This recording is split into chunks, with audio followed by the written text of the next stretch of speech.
یا الہی ہر جگہ تیری عطا کا ساتھ ہو۔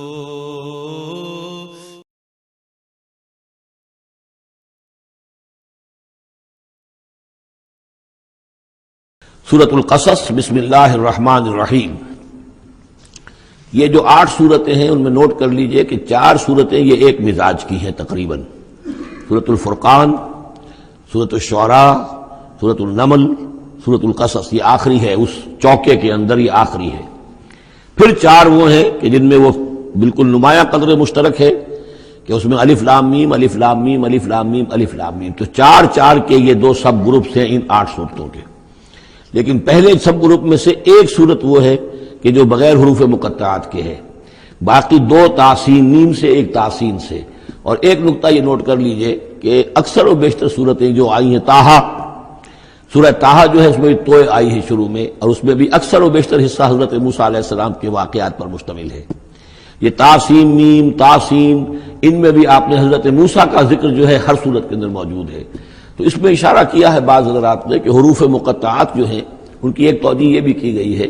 کہ یہ جو حروف ہیں اب عربی اور عبرانی زبان کے، یہ چیزوں کی اشکال سے اخذ کیے گئے ہیں۔ بعض زبانوں کے حروف جو ہیں وہ آوازوں پر مبنی ہیں، اور بعض کے جو ہے جیسے چینی زبان ہے وہ بھی چیزوں کی شکلوں سے وہ ان کے الفابیٹس بنے ہیں۔ تو عبرانی اور عربی کے بھی جو ہیں وہ اصل میں چیزیں یا اشیاء، ان کی شکلوں سے انہوں نے حروف اپنے اخذ کیے ہیں۔ مثلا توئے کو وہ لکھتے ہیں سانپ کی طرح، وہ سانپ جو ہے اس کا وہ پھن لے کر، اگر جو ناگ جو ہے اس نے پھن اٹھایا ہوا ہے اور نیچے کنڈلی ماری ہوئی ہے، یہ توئے ہے۔ تو طا جو ہے وہ گویا کہ سانپ کی علامت ہے، نون جو ہے وہ مچھلی کی علامت ہے۔ نون یوں کر کے اور ایک طرف اس کے نقطہ ڈال دے تو بالکل مچھلی، آپ نے کبھی دیکھا ہوگا تو اکثر و بیشتر جو بھی ڈرائنگز ہوتی ہیں، پینٹنگز ہوتی ہیں، وہ مچھلی کی شکل نون کی ہے، اس لیے ذنون کہا گیا، مچھلی والا۔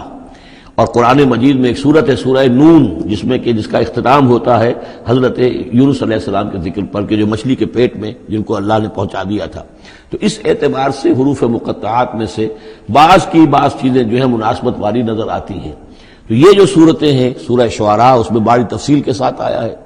سورہ طٰہٰ میں وہ تو میں آپ کو بتا چکا ہوں کہ 8 میں سے 5 رکوع پورے حضرت موسیٰ علیہ السلام کے حالات پر ہیں۔ اسی طرح اب جو صورت یہ آ رہی ہے سورہ قصص، اس میں بھی حضرت موسیٰ علیہ السلام کے حالات اس میں ذرا اور پہلے کے ہیں۔ ہم اس سے پہلے پڑھ چکے ہیں کہ جب مدین سے واپس آ رہے تھے تو آپ کو نبوت ملی ہے، لیکن مدین پہنچ کیسے گئے، یہ واقعہ آپ کو سورہ قصص میں ملے گا کہ یہ جو تو گویا کہ اس تدریج سے حضرت موسیٰ کے حالات آ رہے ہیں کہ جیسے کہ جو آخری دور کے تھے ان کی زندگی کے وہ پہلے آئے ہیں، سورہ بقرہ میں، سورہ اعراف میں۔ پھر اس کے بعد جو ہے اس سے پہلے کے وہ پھر آپ کو 3 صورتوں میں ملے ہیں، اور بالکل ابتدائی دور کی جو چیزیں وہ سورہ قصص میں ملیں گی۔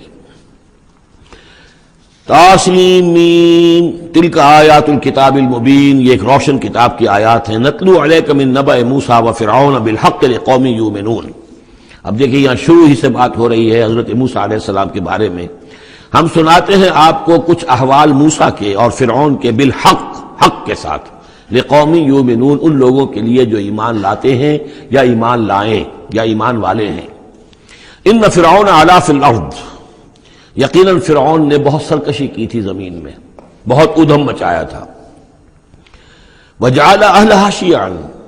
اور زمین میں بسنے والوں کو اس نے طبقات میں یا گروہوں میں تقسیم کر دیا تھا، حاکم اور محکوم۔ ایک قوم جو ہے قبطی وہ حاکم تھی اور بنی اسرائیل محکوم۔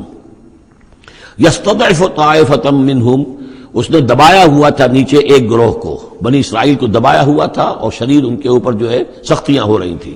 یذبح ابناءہم، ان کے بیٹوں کو ذبح کر دیتا تھا، یستحیی نساءہم، اور زندہ رکھتا تھا ان کی بیویوں کو، ان کی عورتوں کو۔ انہ کان من المفسدین، یقیناً وہ فساد مچانے والوں میں سے تھا۔ وَنُرِيدُ أَن نَّمُنَّ عَلَى الَّذِينَ اسْتُضْعِفُوا، اور ہم نے یہ ارادہ کیا کہ ہم احسان کریں ان پر کہ جو دبا لیے گئے ہیں، جنہیں ستایا جا رہا ہے، دبایا جا رہا ہے، پیسا جا رہا ہے، جن پر ظلم ہو رہا ہے، ہم ان پر احسان فرمائیں۔ فی الارض، زمین میں، وَنَجْعَلَهُمْ أَئِمَّةً، اور ہم انہی کو امام بنائیں، اب ان کو دنیا میں طاقت دیں، سربلندی دیں۔ وَنَجْعَلَهُمُ الْوَارِثِينَ، اور انہی کو ہم وارث بنا دیں۔ وَنُمَكِّنَ لَهُمْ فِي الْأَرْضِ، اور ان کو زمین میں تمکن عطا کریں۔ وَنُرِيَ فِرْعَوْنَ وَحَامَانَ وَجُنُودَهُمَا مِنْهُمْ مَا كَانُوا يَحْذَرُونَ، اور دکھا دے فرعون کو بھی اور حامان کو بھی، حامان ان کا وزیر تھا، اور فرعون کو اور حامان کو وجنودہما، اور ان دونوں کے لشکروں کو، منہم ما کانوا یحذرون، جس چیز سے وہ ڈرتے تھے۔ اب ما کانوا یحذرون میں ایک تو کچھ روایات ہیں جو ہماری تفسیری جو روایات ہیں ان میں کثرت سے آ گئی ہیں، اور وہ یہ ہے کہ خواب دیکھا تھا اس نے کہ اسرائیلیوں میں ایک بیٹا پیدا ہوا ہے، فرعون نے خواب دیکھا تھا کہ جو تمہاری مملکت کو برباد کر دے گا، تمہیں ختم کر دے گا۔ اسی خواب کے بعد اس نے، جیسے کہ حضرت مسیح کے بارے میں انجیل میں یہ ہے صراحت کے ساتھ، اور اس کے بعد جو ہے وہ وہاں پہ جو بھی نوزائیدہ بچہ تھا اس کو قتل کرنے کا معاملہ شروع ہو گیا تھا۔ یہی معاملہ کہتے ہیں، لیکن قرآن میں بھی اس کا ذکر نہیں ہے اور تورات میں بھی ذکر نہیں ہے، البتہ تالمود میں اس کا ذکر موجود ہے، اور تالمود سے پھر یہ روایات جو ہیں ہماری تفسیری روایات کے اندر آ گئی ہیں۔ ما کانوا یحزنون کی ایک دوسری توجہ یہ بھی ممکن ہے کہ ہو، واللہ عالم، لیکن ایک دوسری توجہ بھی ہے کہ انہیں یہ اندیشہ ہو گیا تھا کہ یہ قوم جو ہے اب اس تیزی کے ساتھ بڑھ رہی ہے، اس کی تعداد اتنی تیزی سے بڑھ رہی ہے کہ یہ ہمارے لیے خطرہ بن سکتے ہیں۔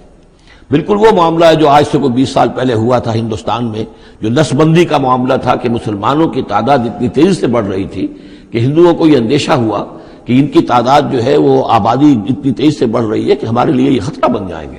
لہذا ان کو روکنے کے لیے وہ نسل بندی اور جبری نسل بندی، پھر اس میں طرح طرح کے طریقے اختیار کیے گئے۔ اسی کی وجہ سے پھر وہاں مسلمانوں نے پہلی مرتبہ کانگریس کے خلاف یعنی انتخابی مارکے کے اندر بغاوت کی تھی، جس کی وجہ سے کہ اندرا گاندھی جو ہے ہار گئی تھی۔ تو یہ معاملہ جو ہے محسوس ہوتا ہے کہ وہاں یہ محسوس کیا جا رہا تھا کہ یہ جس تیزی کے ساتھ ان کی افزائش نسل ہو رہی ہے یہ ہمارے لیے خطرہ بن سکتے ہیں، یہ وجہ ہے کہ ان کے بچوں کو جو نرینہ اولاد ہے انہیں قتل کیا جا رہا تھا۔ بہرحال یہ دونوں توجیحات ممکن ہیں، واللہ عالم۔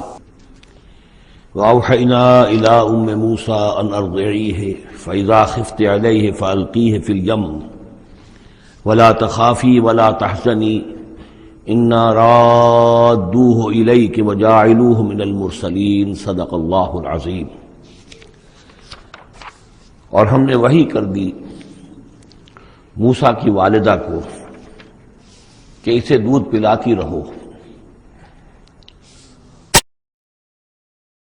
کہ کوئی تلاشی کے لیے لوگ آ رہے ہیں اور کوئی پکڑے جانے کا خوف ہے۔ فَأَلْقِيهِ فِي الْيَمِّ، تو اسے ڈال دینا دریا میں، نیل میں۔ وَلَا تَخَافِي وَلَا تَحْزَنِي، اور کوئی خوف نہ کھانا، کوئی رنجیدہ مت ہونا۔ اِنَّا رَادُّوهُ إِلَيْكَ، ہمارا وعدہ ہے کہ ہم اس بچے کو لوٹا دیں گے تمہاری طرف، تمہارے پاس واپس لے آئیں گے۔ وَجَاعِلُوهُ مِنَ الْمُرْسَلِينَ، اور اسے ہم نے بنانا ہے اپنے رسولوں میں سے۔ فَالْتَقَطَهُ آلُ فِرْعَوْنَ، تو فرعون کے گھر والوں نے اسے اٹھا لیا۔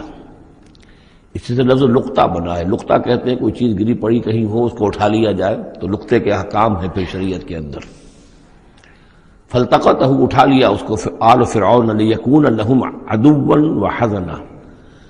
آل فرعون نے، فرعون کے گھر والوں نے اسے اٹھا لیا تاکہ وہ بن جائے ان کے لیے دشمن اور غم کا باعث۔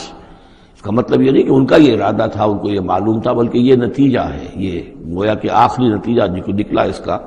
کہ وہی بچہ جس کو انہوں نے نکالا دریائے نیل سے، بعد میں ان کے لیے وہ ایک ان کی تکلیف کا موجب بنا۔ ان فرعون و حامان و جنودہما کانوا خاطئین، یقین فرعون اور حامان اور ان کے لشکر جو ہے وہ چوک گئے، خطا کھائی۔ وقالت امرأۃ فرعون، اور کہا فرعون، یہ آنکھوں کی ٹھنڈک ہوگا یہ بچہ میرے لیے بھی اور تیرے لیے بھی۔ فرعون سے کہا اپنے شوہر سے، لا تقتلوہ، اسے قتل نہ کرو، عسیٰ ان ینفعنا، ہو سکتا ہے یہ ہمیں کوئی نفع پہنچائے، مفید ہو ہمارے لیے، اور نتخذہ ولدا،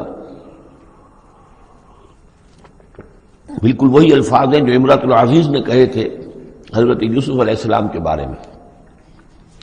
ہو سکتا ہے کہ اس سے ہمیں کوئی فائدہ پہنچے یا ہم اسے اپنا بیٹا بنا لیں۔ وَهُمْ لَا يَشْعُرُونَ، اور انہیں اندازہ نہیں تھا کہ وہ کیا کر رہے ہیں۔ وَأَصْبَحَ فُؤَادُ أُمِّ مُوسَىٰ فَارِغًا، اور ادھر موسیٰ کی والدہ کے جذبات جو ہیں اس کے اندر ہیجان پیدا ہو گیا، ان کا دل جو ہے اڑ گیا، اڑا ہو گیا، یعنی جس کو کہتے ہیں کہ دل کے اندر 100 طرح کے ان کے وسوسے پیدا ہوئے۔ ان کادت لتبدی بہ، وہ تو اس درجے مستر ہو گئی تھی کہ شاید ظاہر ہی کر دیتی، بھانڈا ہی پھوڑ دیتی۔ لولا ان ربطنا علی قلبها، اگر ہم نے اس کے دل کے اوپر اس کو دل کو مضبوط نہ کر دیا ہوتا، اس کو باندھ نہ دیا ہوتا، ڈھارس نہ دی ہوتی اس کے دل کو، لتکون من المؤمنین، تاکہ وہ ہو جائے ایمان والوں میں سے۔ وقالت لاختہ قصیہ، اور موسیٰ کی والدہ نے کہا اپنی بیٹی سے جو کہ بہن تھی حضرت موسیٰ کی، کہا اس کی بہن سے ذرا اس کے پیچھے پیچھے چل۔ فبصرت، وہ دیکھتی رہی، بہی اس کو، عن جنب، اجنبی ہو کر، کہ جیسے میرا کوئی تعلق نہیں ہے، لیکن یہ کہ بہرحال اتفاقاً میں بھی دریا کے کنارے جا رہی تھی، میں نے یہ دیکھا ہے کہ صندوق چلا آ رہا ہے۔ وہم لا یشعرون، انہیں اس کا احساس نہیں ہوا کہ یہ تو جان بوجھ کر پوری طریقے سے یہاں پہنچی ہے، پورے اپنے ارادے کے ساتھ۔ وحرمنا علیہ المراضع من قبل، اور ہم نے حرام کر دی تھی ان پر تمام دودھ پلانے والیاں حضرت موسیٰ پر اس سے پہلے، یعنی یہ کہ اس بہن کے پہنچنے سے پہلے پہلے انہوں نے بہت سی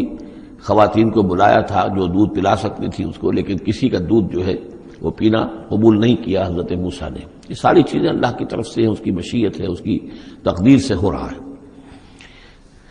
وحرمنا علیہ المراضع من قبل فقالت، اب یہ پہنچی وہاں تو وہاں تو تشویش تھی، اتنا بچہ اچھا ہے، خوبصورت ہے۔ والقیت علیک محبۃ منی، یہ ہم پڑھ آئے ہیں سورہ طٰہٰ میں، ایسی مہلی صورت کے اس کے اوپر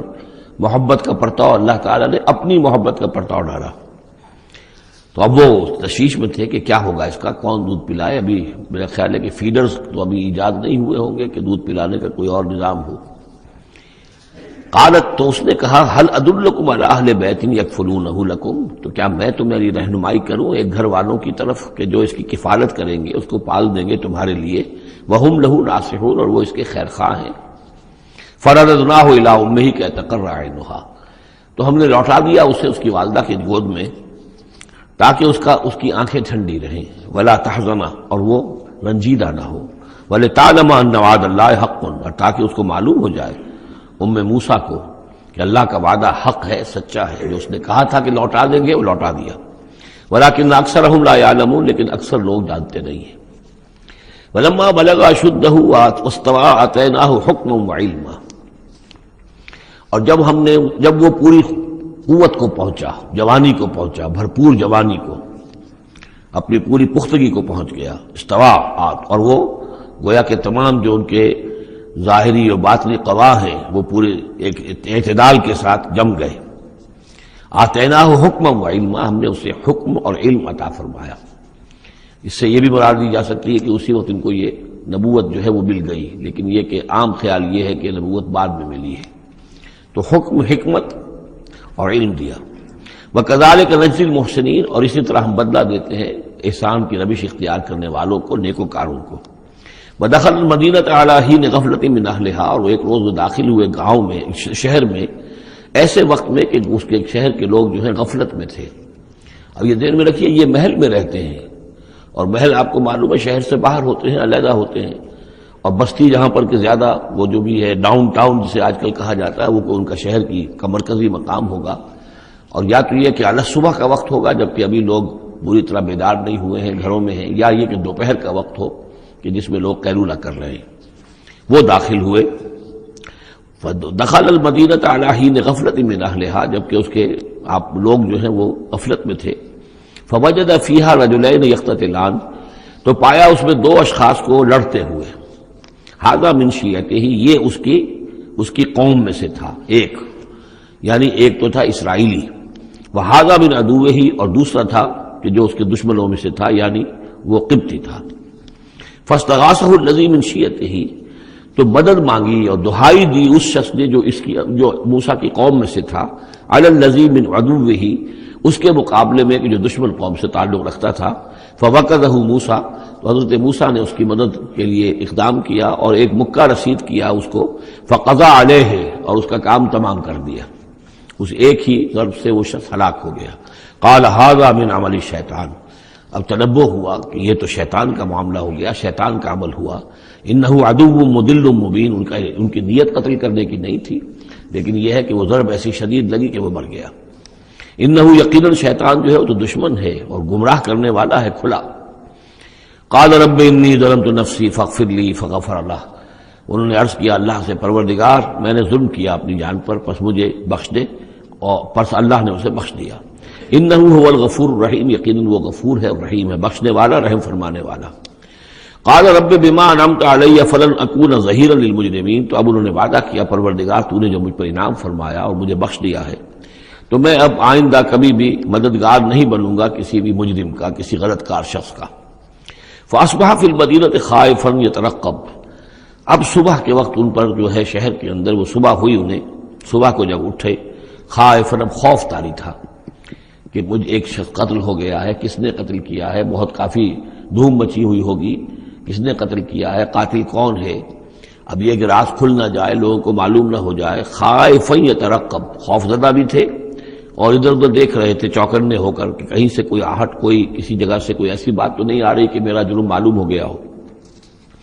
فَإِذَا الَّذِي اسْتَنصَرَهُ بِالْأَمْسِ يَسْتَصْرِخُهُ، تو اچانک دیکھا کہ وہی شخص جس نے کل ان سے مدد مانگی تھی وہ پھر چلا رہا ہے، فریاد کر رہا ہے کہ میری مدد کیجیے۔ قال له موسیٰ انک لغوی مبین، حضرت موسیٰ علیہ السلام نے فرمایا کہ مجھے معلوم ہوتا ہے کہ تم ہی زیادہ شریر ہو، صریح، کل بھی تمہاری لڑائی ہو رہی تھی قبطی کے ساتھ اور میرے ہاتھوں وہ قبطی مارا گیا بغیر میرے کسی ارادے کے، آج پھر تم نے ایک جھگڑا مول لے رکھا ہے، تو معلوم ہوتا کہ تم ہی ہو غوی، حد سے بڑھنے والے اور مبین، کھلا۔ فلما اراد ان یبطش بالذی هو عدو لهما، یہ بات تو کہی اس اسرائیلی سے، لیکن کوشش یہ کی، ارادہ کیا کہ دوسرا جو دشمن قوم سے تھا اس کو پکڑ لیں، یعنی جو زیادتی کر رہے تھے، اب مارا نہیں لیکن پکڑنے کے لیے، تاکہ وہ شخص جو ہے اسرائیلی کو مار نہ سکے تو اس کو پکڑے، آگے جب بڑھے کہ اس کو پکڑے، وہ یہ شخص سمجھا اس اسرائیلی کی غالباً مجھے سزا دینے کے لیے آ رہا ہے، جو کہا یہ تھا کہ انک لغوی مبین، تو چونکہ اس الفاظ اس کی طرف تھے اور پکڑ رہے تھے اس کو، اس نے سمجھا کہ مجھے پکڑنے کے لیے یہ اقدام کر رہے ہیں۔ قال یا موسیٰ، اب وہ خود بول اٹھا، چیخ اٹھا، اس نے کہا اے موسیٰ ترید ان تقتلنی، کیا تم چاہتے ہو کہ مجھے قتل کر دو، کما قتلت نفسا بالامس، جیسے کہ تم نے ایک جان کو کل قتل کر دیا تھا۔ گویا کہ خود اس نے بھانڈا پھوڑ دیا کہ وہ کل جو قتل ہوا تھا وہ اصل میں موسیٰ علیہ السلام کے ہاتھوں ہوا۔ ان ترید الا ان تکون جبارا فی الارض، اے موسیٰ واقعتاً تمہارا جو ارادہ ہے وہ صرف یہ ہے کہ تم زمین میں زبردستی تم بڑے یہاں پر جابر بن جاؤ، وما ترید ان تکون من المصلحین، اب چونکہ وہ شریر شخص تھا، خود بدماش تھا، چاہے اسرائیلی تھا، لیکن اس کا جو کردار سامنے آ رہا ہے وہ یہ ہے، وما ترید ان تکون من المصلحین، اور تم نہیں چاہتے کہ تم مصلحین میں سے بنو، اصلاح کرنے والوں میں سے۔ وجاء رجل من اقصى المدینۃ یسعی، اب یہ کہ ہو سکتا ہے عین اسی وقت ایسا ہوا ہو یا کچھ دنوں کے بعد ہوا ہو، آیا ایک شخص دوڑتا ہوا مدینے کے پرے سے، اقصى المدینہ، مدینے کا دور کا حصہ تھا،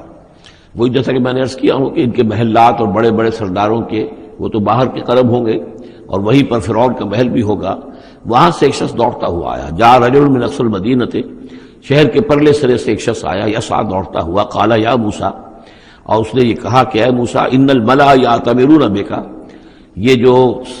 درباری لوگ ہیں، جو سردار ہیں قوم کے،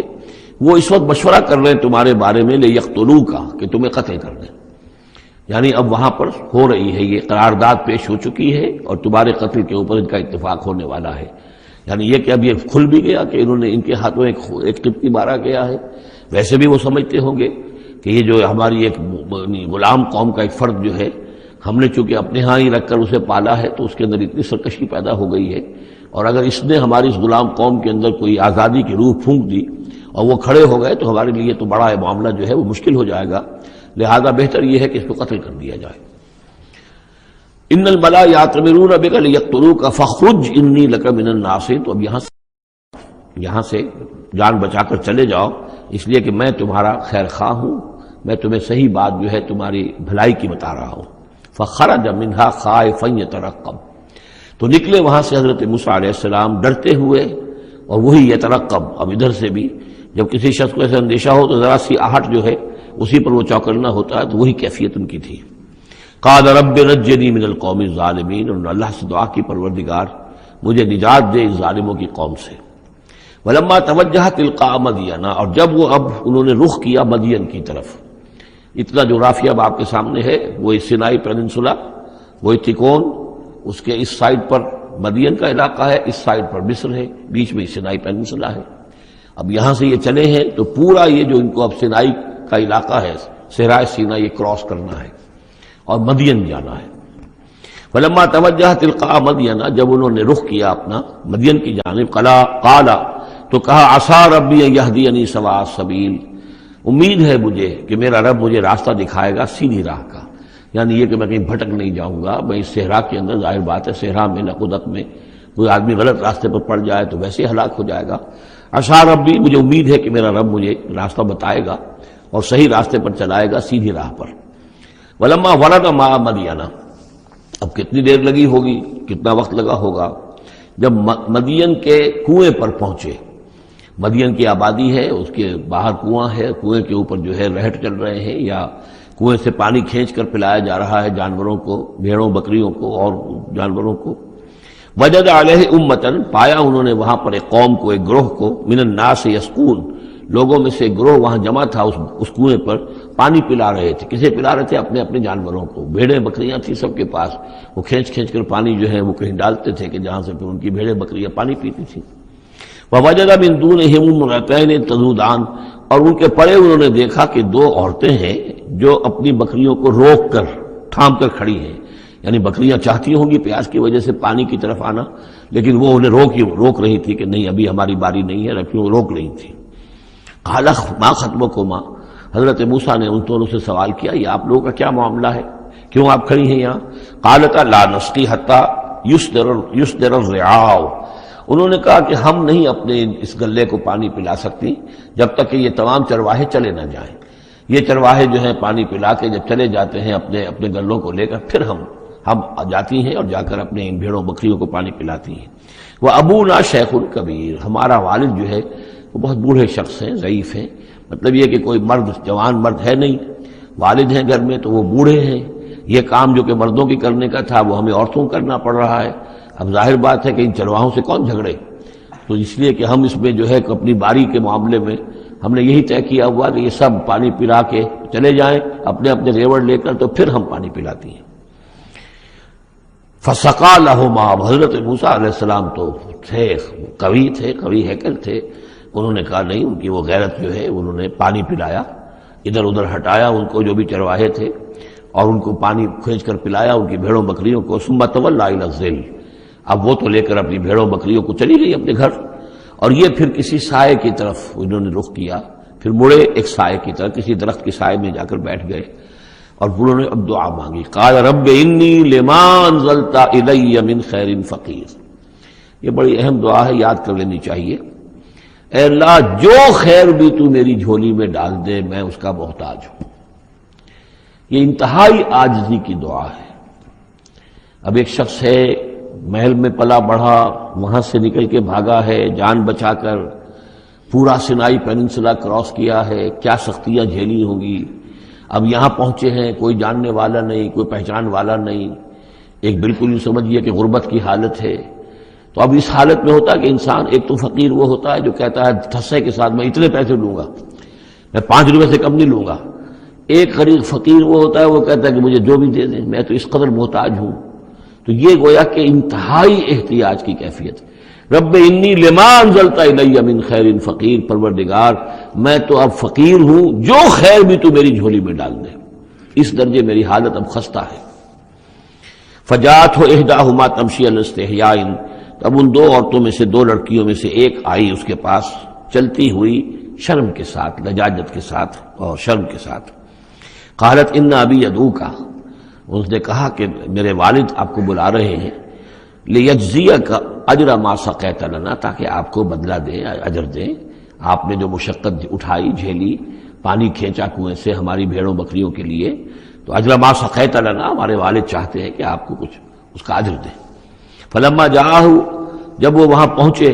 اس کے پاس، وقص علیہ القصص، اور سارا قصہ انہیں سنایا، ساری بات سنائی، سارا بیان۔ قال لا تخف، انہوں نے کہا اب ڈرو نہیں، نجوت من القوم الظالمین، تم نجات پا چکے ہو اب ظالموں کی قوم سے، یعنی یہاں تک ان کی رسائی نہیں ہے، یہاں آرام سے رہو، کوئی تمہیں کھٹکا نہیں ہوگا، کوئی اندیشہ نہیں ہوگا۔ ان کے بارے میں اصل میں اختلاف ہے کہ بعض لوگ انہیں شعیب قرار دیتے ہیں، حضرت شعیب علیہ السلام مدین میں کیونکہ انہیں مبعوث کیا گیا، اور اسی اعتبار سے علامہ اقبال کا بھی وہ شعر ہے کہ اگر کوئی شعیب آئے میسر، شبانی سے کلیمی 2 قدم ہے، یعنی حضرت موسیٰ علیہ السلام چرواہے کی حیثیت سے حضرت شعیب کی خدمت میں رہے، 8 سال یا 10 سال ان کی خدمت گزاری کی، تو اس کے نتیجے میں ان میں وہ اوصاف پیدا ہو گئے، ان کی تربیت کے نتیجے میں کہ وہ چرواہے سے بڑھ کر کلیم بن گئے، اللہ کے کلیم بن گئے۔ تو یہ تربیت حضرت شعیب کی ہے، لیکن یہ بات غلط ہے۔ اصل میں حضرت شعیب کا معاملہ ہم پڑھ چکے ہیں کہ وہ اللہ کے رسول تھے، اور رسول اگر تو زمانہ انہی کا تھا جبکہ ابھی وہ دعوت دے رہے تھے، تب بھی وہاں رنگ کچھ اور ہونا چاہیے تھا بالکل، اور اگر وہ رسول اس وقت ہے جبکہ قوم ختم ہو چکی ہے، اس کے بعد جو بھی اہل ایمان بچ گئے ہیں اور حضرت شعیب بچ گئے ہیں، اگر یہ اس کے بعد کا مسئلہ ہے تو ان کا جو مقام ہونا چاہیے تھا وہاں پر یہ ممکن نہیں ہے کہ ان کی بیٹیاں اس طریقے پہ پریشان ہو اور کوئی جو ہے ان کی امت میں سے کوئی ان کی خبر گیری کرنے والا نہ ہو۔ تو وہ پکچر بالکل بنتی نہیں ہے یہ، اور حضرت شعیب کا معاملہ جو ہے ظاہر بات ہے کہ یہ اس کے اندر فصل ہے، اگرچہ یقین کے ساتھ ہمیں معلوم نہیں۔ یہ گویا کہ بعد میں جو قوم وہاں آباد ہوئی ہے، حضرت شعیب کے ساتھ جو لوگ صاحب ایمان بچ گئے اور ان سے دوبارہ جو وہاں پر جو بھی آبادی ہوئی ہے، اس میں کچھ اچھے لوگ، ظاہر بات ہے کہ ان میں تو ابھی اچھے اثرات بھی تھے، تو ان میں سے یہ بزرگ تھے، ابھی ہو سکتا ہے 100 سال ہو چکے ہوں لیکن ابھی کچھ نہ کچھ اثرات تھے، تو یہ بزرگ آدمی، ضعیف آدمی جو ہے یہ ایک نیک آدمی تھے۔ قالت احداہما یا ابت استاجرہ، ان میں سے ایک نے کہا، بیٹیوں میں سے، لڑکیوں میں سے ایک نے، ابا جان ان کو ملازم رکھ لے، اجرت پر رکھ لے، استاجر ہو۔ یہ استاجری اور اجیری، یہ دونوں جو ہیں اجیر اور مستاجر، در حقیقت یہ آجر اور اجیر وہ ہے کہ جو اجرت کے اوپر کام کرتا ہو، اور مستاجر وہ ہے جو کسی کو اجرت پر کام کرنے کے لیے رکھے۔ استاجر، مستاجر اس میں فاعل بنے گا۔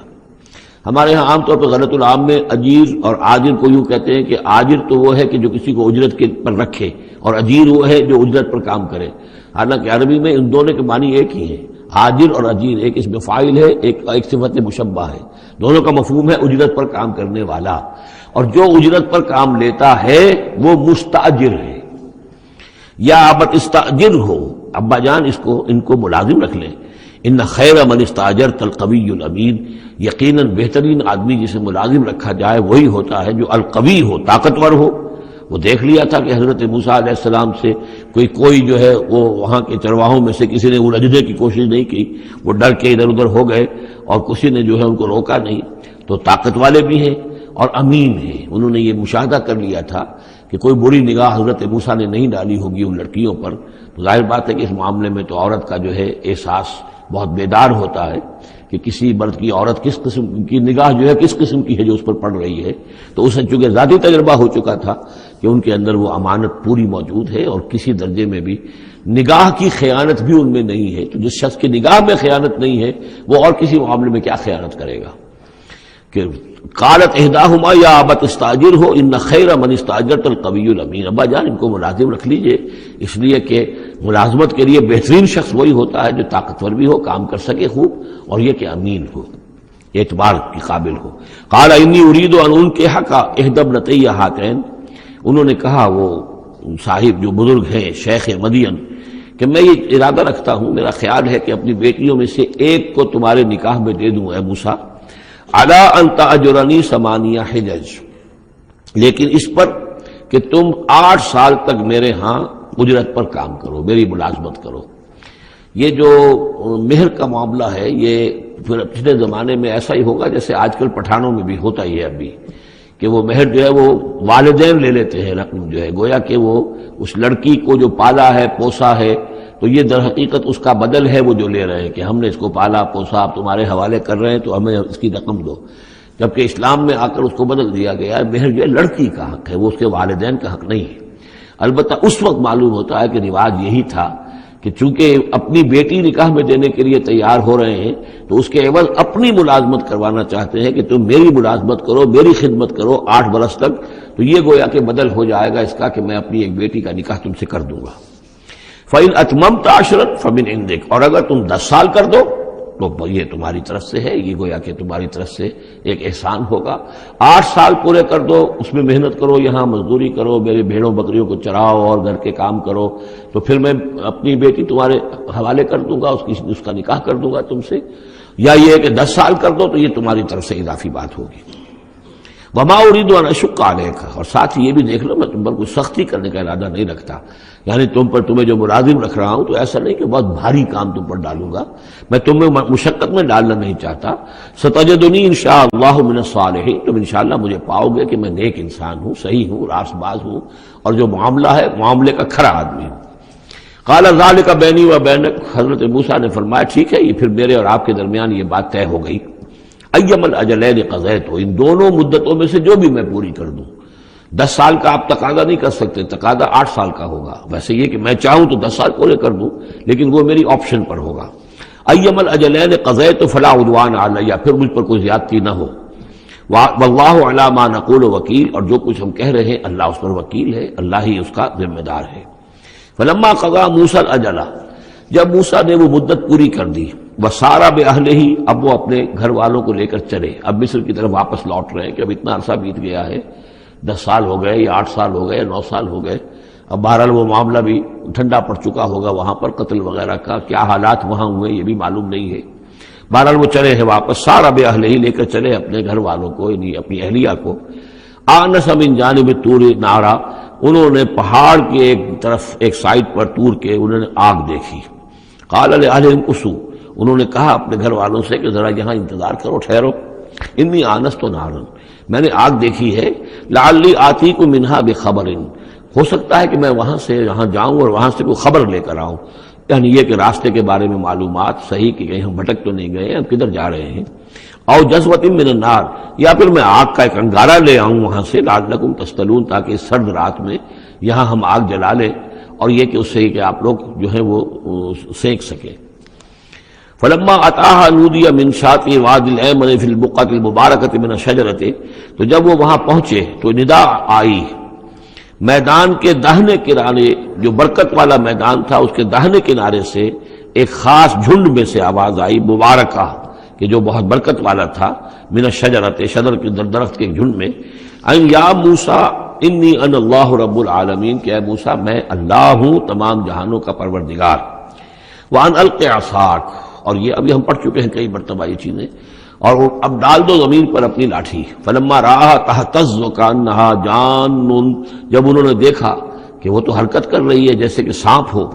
ولا مدبرا ولم يعقب، یہی وہاں پہ آ چکا، سورۃ النمل میں بھی آ چکا ہے۔ تو موسیٰ علیہ السلام جو ہے وہاں سے پیٹھ موڑ کر بھاگے اور انہوں نے پیچھے مڑ کر نہیں دیکھا۔ یا موسیٰ اقبل، اللہ نے فرمایا اے موسیٰ نہیں، آؤ، اقبل ولا تخف، اور ڈرو نہیں، انک من الآمنین، یقیناً تم بالکل امن میں ہوگے، تمہیں کوئی غضب نہیں پہنچے گا۔ اسلک یدک فی جیبک، اور اپنا ہاتھ جو ہے ذرا اپنے گریبان میں ڈالو، تخرج بیضاء من غیر سوء، وہ نکلے گا سفید ہو کر بغیر اس کے کہ اس میں کوئی بیماری ہو یا اس میں کوئی اور برائی پیدا ہو۔ وَاضْمُمْ یدک الیک جناحک من الرہب، اور اگر کبھی تمہیں کوئی خوف لاحق ہو تو ذرا اپنے بازو کو اپنی بغل کے ساتھ اچھی طرح جوڑ لینا۔ یہ گویا کہ کوئی خاص ترکیب بتائی گئی ہے کہ اس طریقے سے خوف کے اثرات جو ہیں وہ زائل ہو جائیں گے۔ فَذَانِکَ بُرْہَانَانِ مِن رَبِّکَ، باقی وہ دو جو ہے وہ ہم نے تمہیں برہانیں دی ہیں، جو یہ دلیلیں دی ہیں، نشانیاں دی ہیں، معجزے دی ہیں۔ ذَانِکَ بُرْہَانَانِ مِن رَبِّکَ إِلَىٰ فِرْعَوْنَ وَمَلَئِهِ، کہ اب تم فرعون اس کے سرداروں کے پاس جاؤ، انہم کانوا قوما فاسقین، یقیناً وہ ایک فاسق اور فاجر اور سرکش قوم بن گئے ہیں۔ قال رب انی قتلت منہم نفسا، حضرت موسیٰ نے عرض کیا پروردگار میں نے ان کی قوم کے ایک شخص کو قتل کر دیا تھا، فاخاف ان یقتلون، مجھے تو اندیشہ یہ ہے کہ جیسے ہی میں وہاں جاؤں گا وہ مجھے قتل کر دیں گے۔ یعنی ایک تو یہ کہ میں خاموشی سے جاؤں، جا کر کہیں چھپ جاؤں، کہیں پتہ بھی نہ چلے کہ موسیٰ آ گئے، کہاں آ گئے، کہیں جا کر آباد ہو جاؤں۔ ایک یہ کہ میں جاؤں اور فرعون کے ہاں جاؤں اور جا کر وہاں پیغام پیش کروں، تو اس میں تو مجھے اندیشہ یہ ہے کہ فوری طور پر مجھ پر مقدمہ قائم ہوگا اور مجھے قتل کر دیا جائے گا۔ وہ آخی ہارون، اور میرا جو بھائی ہارون ہے، میرے بڑے بھائی، ہوا افصح منی لسانا، ان کی زبان مجھ سے زیادہ صاف ہے، وہ گفتگو کرنے میں زیادہ مہارت رکھتے ہیں۔ فارسلہ معی، تو انہیں بھی میرے ساتھ بھیج دیجئے، ردءً، میری مدد کے لیے، یصدقونی، تاکہ وہ میری تصدیق کریں، انی اخاف ان یکذبون، مجھے اندیشہ ہے کہ وہ مجھے جھٹلائیں گے۔ قال سنشد عضدک باخیک، اللہ تعالیٰ نے فرمایا ٹھیک ہے، ہم تمہارے بازو کو مضبوط کریں گے تمہارے بھائی کے ذریعے سے۔ وَنَجْعَلُ لَكُمَا سُلْطَانًا، اور ہم تمہارے لیے دونوں کے لیے ایسا روب تمہارے اندر پیدا کر دیں گے، فَلَا يَصِلُونَ إِلَيْكُمَا، کہ وہ تمہاری طرف آگے بڑھ نہیں سکیں گے، تمہاری طرف تمہیں ہاتھ نہیں لگا سکیں گے. یعنی یہ بھی جیسے کہ ایک وقت میں ہم نے تمہارے چہرے پر ایسی محبت کا پرتو ڈال دیا تھا کہ کوئی آپ کو قتل نہیں کر سکا، اسی طریقے سے اب ہم ایک ایسا روب جو ہے آپ کی شخصیت کے اندر، تمہاری شخصیت جو ہے پیدا کر دیں گے تم دونوں کی، کہ کوئی شخص تمہارے خلاف کوئی اقدام نہیں کر سکے گا. بِآیاتنا انتما ومن اتبعکم الغالبون، اور یقیناً ہماری آیات کی بدولت تم دونوں اور جو بھی تم دونوں کی پیروی کریں گے وہی غالب رہیں گے. فلما جاءهم موسیٰ بآیاتنا، تو جب موسیٰ پہنچے ان کے پاس ہماری آیات کے ساتھ، بینات، روشن آیات لے کر، قالوا ما ھذا الا سحر مفترا، انہوں نے کہا یہ تو نہیں ہے کچھ بھی سوائے اس کے کہ جادو ہے جو افترا ہو رہا ہے، گھڑا ہوا ہے. وما سمعنا بھذا فی آبائنا الاولین، اور ہم نے ایسی کوئی بات اپنے پہلے آباء نہیں سنی. نئی بات لے کر آئے ہو کہ اللہ جو ہے اس کائنات کا خالق، اس نے کسی کو رسول بنا کر بھیجا ہے اور وہ اس کا نمائندہ ہے اور اس کی بات ماننی پڑے گی، ہم نے تو یہ بات پہلے کبھی سنی نہیں ہے. وقال موسیٰ ربی اعلم بمن جاء بالہدی من عنده، موسیٰ نے کہا میرا پروردگار خوب جانتا ہے کہ کون ہدایت لے کر آیا ہے اس کے پاس سے، یعنی اللہ کے علم میں ہے. ومن تکون له عاقبۃ الدار، اور میرا رب جانتا ہے کہ کس کے لیے ہے آخرت کا گھر. انہ لا یفلح الظالمون، یقیناً ظالم فلاح نہیں پاتے. وقال فرعون یا ایھا الملأ ما علمت لکم من الہ غیری، اور کہا فرعون نے کہ اے میرے سرداروں، اے میرے درباریوں سرداروں، ما علمت لکم من الہ غیری، میں نہیں جانتا تمہارے لیے اپنے سوا کوئی الہ، میں الہ ہوں تمہارا، میں مالک ہوں، میں خالق تو نہیں لیکن میں ایک رب ہوں یہاں اس معنی میں کہ میرا حکم ہے، میری حکومت ہے، میری مرضی چلتی ہے، میرا اختیار ہے، اس کے سوا میں کسی کو رب ماننے کو تیار نہیں، کوئی الہ ماننے کو تیار نہیں. ما علمت لکم من الہ غیری فاوقد لی یا حامان، تو اے حامان ذرا آگ دے، بھٹا جو ہے اینٹوں کا، اس جو تین جو گارے کی اینٹیں ہیں ان کو ذرا پکاؤ بھٹے کے اندر، آگ لگاؤ. فاجعل لی صرحا، اور پھر میرے لیے ایک بہت بڑی عمارت بناؤ. لعلی اطلع الی الہ موسیٰ، یہ موسیٰ جو کہتا کہ اللہ ہے اور وہ آسمانوں پر ہے، تو میں ذرا اونچا ہو کر دیکھوں تو صحیح، جھانکوں تو صحیح آسمانوں میں، ایک ایسی اونچی عمارت کے اوپر چڑھ کر کہ میں دیکھوں کہ میں موسیٰ کے الہ کو میں جھانکنے کی کوشش کروں. وانی لاظنہ من الکاذبین، اور میں تو سمجھتا ہوں کہ وہ جھوٹ بول رہا ہے. واستکبر ہوا وجنودہ، استکبار کیا، گھمنڈ کیا، تکبر کیا اس نے بھی اور اس کے لشکروں نے بھی. فی الارض، زمین میں، بغیر الحق، نا حق، انہیں کوئی اختیار، کوئی حق اس کا حاصل نہیں تھا. وظنوا انہم الینا لا یرجعون، اور انہوں نے یہ گمان کیا کہ وہ ہماری طرف لوٹائے نہیں جائیں گے. فاخذناہ وجنودہ فلمزناہم فی الیم، تو ہم نے پکڑا اس کو اور اس کے لشکروں کو اور ہم نے ان کو پھینک دیا پھر سمندر میں. فانظر کیف کان عاقبۃ الظالمین، تو دیکھو کیسا انجام ہوا ظالموں کا. وجعلناہم ائمۃ یدعون الی النار، اور ہم نے انہیں بنا دیا امام کہ جو لوگوں کو آگ کی طرف بلانے والے تھے، یعنی فرعون اور اس کے درباری لوگوں کو آگ کی طرف بلانے والے بن گئے. وَيَوْمَ الْقِيَامَةِ لَا يُنصَرُونَ، اور قیامت کے دن ان کی کوئی مدد نہیں کی جائے گی. وَأَتْبَعْنَاهُمْ فِي هَذِهِ الدُّنْيَا لَعْنَةً، اور ہم نے اس دنیا میں بھی ان کے پیچھے لعنت لگا دی ہے، لعنت رکھ دی ہے جو ان کا پیچھا کر رہی ہے. وَيَوْمَ الْقِيَامَةِ هُمْ مِنَ الْمَقْبُوحِينَ، اور قیامت کے دن یقیناً وہ بہت ہی برائی کی کیفیت میں ہوں گے.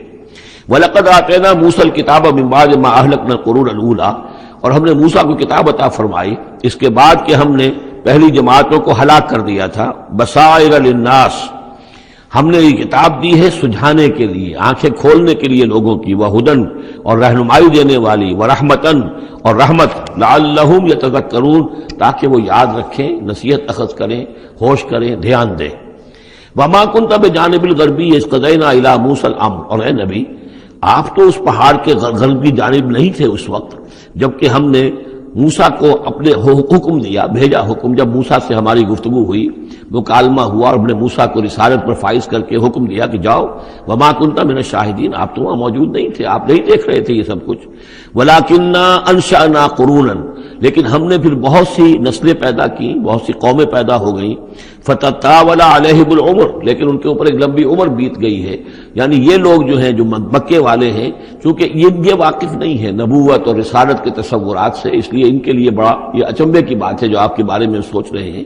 لیکن اگر غور کریں یہ ساری خبریں جو ہیں آپ کو کہاں سے مل رہی ہیں؟ ظاہر بات ہے کہ آپ تو وہاں نہیں تھے. وما کنت ساویا فی اہل مدین، نہ ہی آپ اہل مدین میں آباد تھے اس وقت، تتلو علیہم آیاتنا، کہ اس وقت آپ موجود ہوں مدین میں جب وہ ماجرا ہوا اور حضرت موسیٰ وہاں پہنچے اور پھر وہ اس شیخ مدین کے گھر میں رہے ہیں، آپ تو ان چیزوں سے واقف نہیں تھے.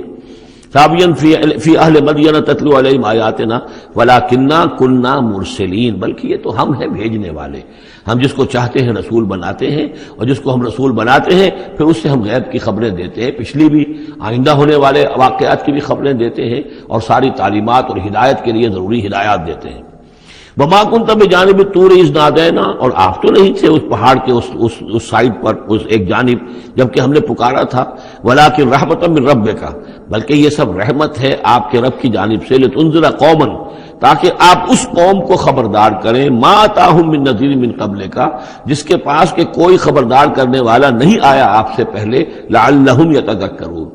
یعنی حضرت اسماعیل سے لے کر حضرت محمد تک یہ بڑا طویل وقفہ ہے. صلی اللہ علیہ وسلم علیہ السلام، حضرت ابراہیم کے بیٹے اسماعیل، اب ان کے ساتھ حضرت اسحاق تھے ان کے دوسرے بیٹے، ان کے ساتھ تو یہ کہ نبوت کا سلسلہ چلتا رہا، اور وہ یہ کہ 1400 برس تو ایسے ہیں کہ کوئی ایک لمحہ بھی ایسا نہیں تھا کہ نبی نہ ہو. ان کے پاس کتابیں تھیں، ان کے پاس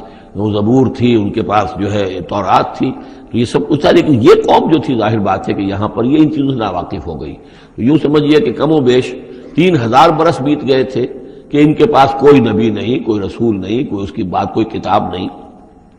تو اب ہم نے یہ چاہا کہ ہم آپ ان کو لتنذر قوما ما اتاہم من نذیر، اس قوم کو آپ خبردار کریں کہ جس کے پاس آپ سے پہلے من قبل کا کوئی نذیر نہیں آیا، کوئی ڈر سنانے والا، کوئی خبردار کرنے والا. لعلہم یتذکرون، شاید کہ وہ نصیحت حاصل کریں. ولولا ان تصیبہم مصیبۃ بما قدمت ایدیہم، اور اتنی بات کے لیے کہ ان کے اوپر کوئی مصیبت نہ آ جائے ان کے تمام اعمال کی وجہ سے. فیقولوا ربنا، اور اگر مصیبت آ جاتی، لولا ان تصیبہم مصیبۃ بما قدمت ایدیہم، یہ مضمون آ چکا ہے سورہ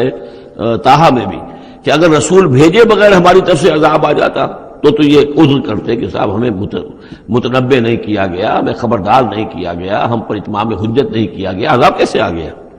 ولولا ان تصیبہم مصیبۃ بما قدمت ایدیہم فیقولوا ربنا لولا ارسلت الینا رسولا، اگر کوئی مصیبت ان پر آ جاتی اس سے پہلے ان کے اپنے ہاتھوں کے کرتوتوں کی وجہ سے، تو یہ کہتے کہ پروردگار کیوں نہ تم نے بھیج دیا ہماری طرف کوئی رسول. فنتبع آیاتک، کہ تو ہم تیری آیات کی پیروی کرتے. ونکون من المؤمنین، اور ہم تو ہو جاتے ایمان لانے والوں میں سے. فلما جاءہم الحق من عندنا، لیکن جب ان کے پاس آیا ہے یہ حق ہمارے پاس سے، قالوا لولا اوتی مثل ما اوتی موسیٰ، اب یہ کہہ رہے ہیں کہ کیوں نہیں دیا گیا ان کو جیسا کہ دیا گیا تھا موسیٰ کو، یعنی موسیٰ کو عصا دیا گیا، موسیٰ کو وہ ید بیضا دیا گیا، موسیٰ کو تورات لکھی ہوئی جو ہے وہ پتھر کی تختیوں پر دی گئی.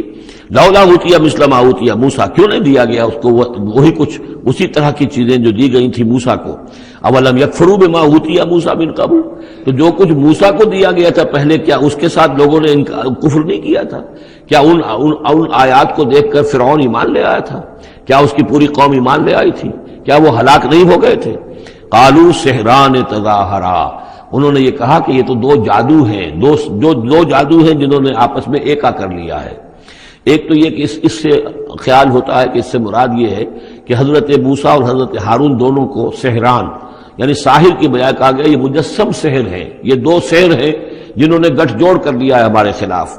لیکن یہ کہ اصل میں دوسری رائے یہ ہے کہ یہ اصل میں اب قول ہے مکے والوں کا، کہ وہ یہ کہہ رہے ہیں کہ یہ دو جادو ہیں. جادو کون سے ہیں؟ ایک یہ قرآن جو محمد ہمارے سامنے پیش کر رہے ہیں، اور ایک تورات کہ جو اس سے پہلے موجود ہے. یہ دو جادو ہیں اور ان کا آپس میں گٹھ جوڑ ہے، اور یہ لوگ ایک دوسرے کی تائید کر رہے ہیں. قرآن جو ہے تائید کر رہا ہے تورات کی، موسیٰ کی، اور وہ موسیٰ اور ان کی کتاب جو ہے اس میں نشانیاں ہیں اور پیشن گوئیاں ہیں قرآن کی اور محمد کی صلی اللہ علیہ وسلم. تو سحران تظاہرا وقالوا انا بکل کافرون، ان کا کہ ہم تو دونوں کے انکار کر رہے ہیں، ہم نہ تورات کو مانتے ہیں اور نہ قرآن کو مانتے ہیں. قل فاتوا بکتاب من اللہ هو اہدی منہما، اب یہاں وہ بات بالکل واضح ہو گئی، یہاں مراد دو کتابیں ہیں. تو اے نبی ان سے یہ کہیے اچھا پھر کوئی اور کتاب لاؤ جو اللہ کی طرف سے آئی ہو، جو ان دونوں سے زیادہ ہدایت دینے والی ہو. اگر تورات کو بھی تم نہیں مانتے، اگر تم قرآن کو بھی نہیں مانتے، تو لاؤ نہ کوئی اور کتاب کوئی اللہ نے نازل کی ہو جو ان دونوں سے اہدا ہو، زیادہ ہدایت والی ہو. اہدا منہما اتبعہ، میں اس کی پیروی کروں گا ان کنتم صادقین، اگر تم سچے ہو. یعنی یہ بات نوٹ کر لیجئے، یہ ایسی ہے جیسے ایک جگہ آیا ہے قل ان کان للرحمن ولد فانا اول العابدین، آگے چل کر آ جائے گی یہ آیت کہ اگر رحمان کا واقعی کوئی بیٹا ہوتا تو سب سے پہلے میں پوچھتا اس کو. جب میں رحمان کی بندگی کرتا ہوں، رحمان کی پرستش کرتا ہوں، رحمان کو پوچھتا ہوں، تو اگر واقعی اس کا کوئی بیٹا ہوتا تو میں کیوں نہ پوچھتا.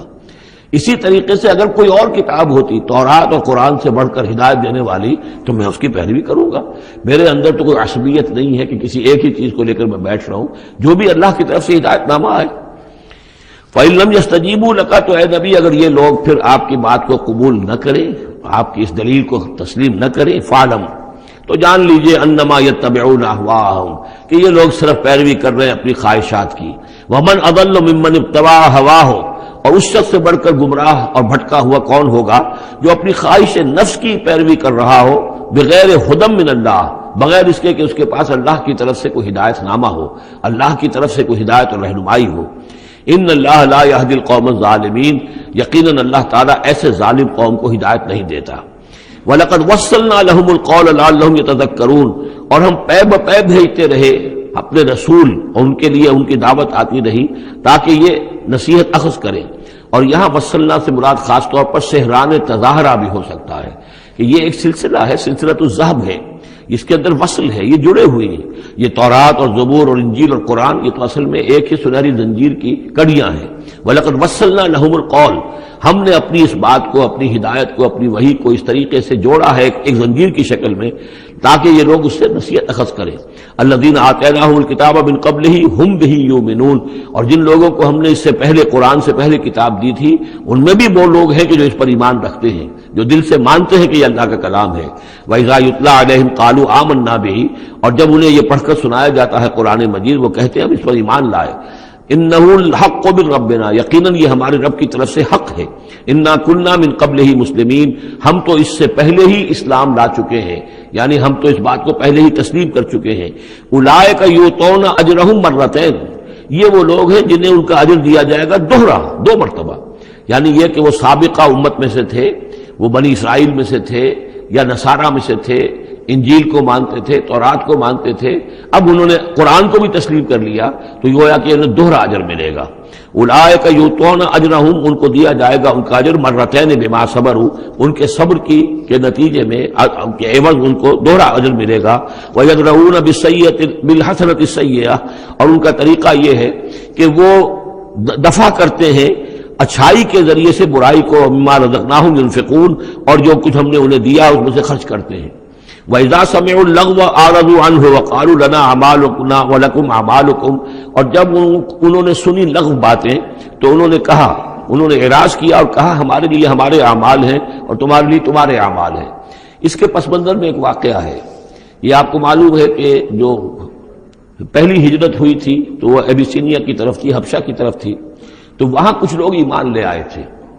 اور کچھ عرصے کے بعد وہاں سے ایک وفد آیا ہے حضور صلی اللہ علیہ وسلم سے ملاقات کے لیے. ظاہر بات ہے جو ایمان لائے ہیں اب ان کے دل میں کتنی خواہش ہوگی کہ حضور سے ملنے کے لیے آئیں. وہ کون تھے؟ وہ نصارہ تھے، عیسائی تھے، جیسے نجاشی، حضرت نجاشی رحمۃ اللہ علیہ. ہم انہیں صحابی نہیں مان سکتے اس لیے کہ حضور سے ملاقات نہیں ہوئی، لیکن تابعی تو ماننا پڑے گا کہ حضور کے صحابہ کو انہوں نے دیکھا ہے. یہ جتنے بھی صحابہ گئے تھے مکے سے ہجرت کر کے تو ان کو چونکہ دیکھا لہٰذا تابعی ہیں. ہم ان کے لیے رضی اللہ عنہ نہیں کہتے بلکہ ہم رحمۃ اللہ علیہ کہتے، تابعین میں سے. ان کی نماز جنازہ حضور نے غائبانہ نماز جنازہ صرف ایک ہے جو حضور نے پڑھائی ہے اور وہ حضرت نجاشی کی ہے. بہرحال وہاں سے جو پھر ایک وفد آیا تھا حضور سے ملاقات کے لیے، جب یہ لوگ آئے مکے میں تو مکے والوں نے ان کو استہزاء بھی کیا، مذاق بھی ہوا، دیکھو ان پاگلوں کو، بے وقوفوں کو، ان کے پاس کتاب بھی تھی، یہ تو ان سے بہتر تھے، اب یہ محمد پہ ایمان لے آئے ہیں، یہاں پر آئے ہیں. استہزاء بھی کر رہے تھے، تمسخر بھی کر رہے تھے. تو اس پر انہوں نے کہا کہ دیکھیے ہمارا آپ سے کوئی سروکار نہیں، آپ کے لیے آپ کے اعمال، ہمارے لیے ہمارے اعمال. ہم پہلے بھی حق پر تھے اور جب یہ نیا حق ہمارے سامنے آیا ہے دی قرآن، ہم اس پر بھی ایمان لے آئے ہیں. تو یہ ان کا معاملہ ہے. وَإِذَا سَمِعُوا اللَّغْوَ، جب انہوں نے وہ لغو باتیں سنی جو کہ مکے کے لوگ جو ہیں ان کے ساتھ کر رہے تھے،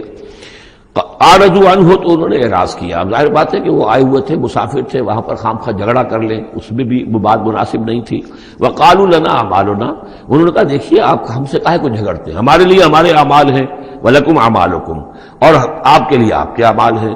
سلام علیکم لا نبتغی الجاہلین، آپ کو سلام ہم کرتے ہیں اور ہم جاہلوں سے الجھنا نہیں چاہتے، ہم نہیں چاہتے کہ جاہلوں کے ساتھ ہم خواہ الجھیں۔ انک لا تہدی من احببت، اے نبی آپ ہدایت نہیں دے سکتے جس کو بھی آپ چاہیں، ولیکن اللہ یہدی من یشاء، بلکہ یہ اللہ ہی کا اختیار مطلق ہے، وہ ہدایت دیتا ہے جس کو چاہتا ہے، وہو عالم بالمہتدین، اور یقیناً وہ خوب جانتا ہے کون ہے ہدایت پانے والے، کون ہے ہدایت کے طالب، جن کے دلوں میں طلب ہے، اللہ جانتا ہے، انہی کو وہ ہدایت دے گا۔ لہذا یہ کہ یہ آپ کے اختیار میں نہیں ہے، اور یہ آیت خاص طور پر ابو طالب کے لیے، جو سن 10 کے اندر انتقال ہوا ہے ابو طالب کا، اور یہ کہ اس وقت تک یہ ایمان نہیں لائے، اگرچہ حضور صلی اللہ علیہ وسلم نے بارہا چاہا کہ چچا جان آپ ایمان لے آئیے،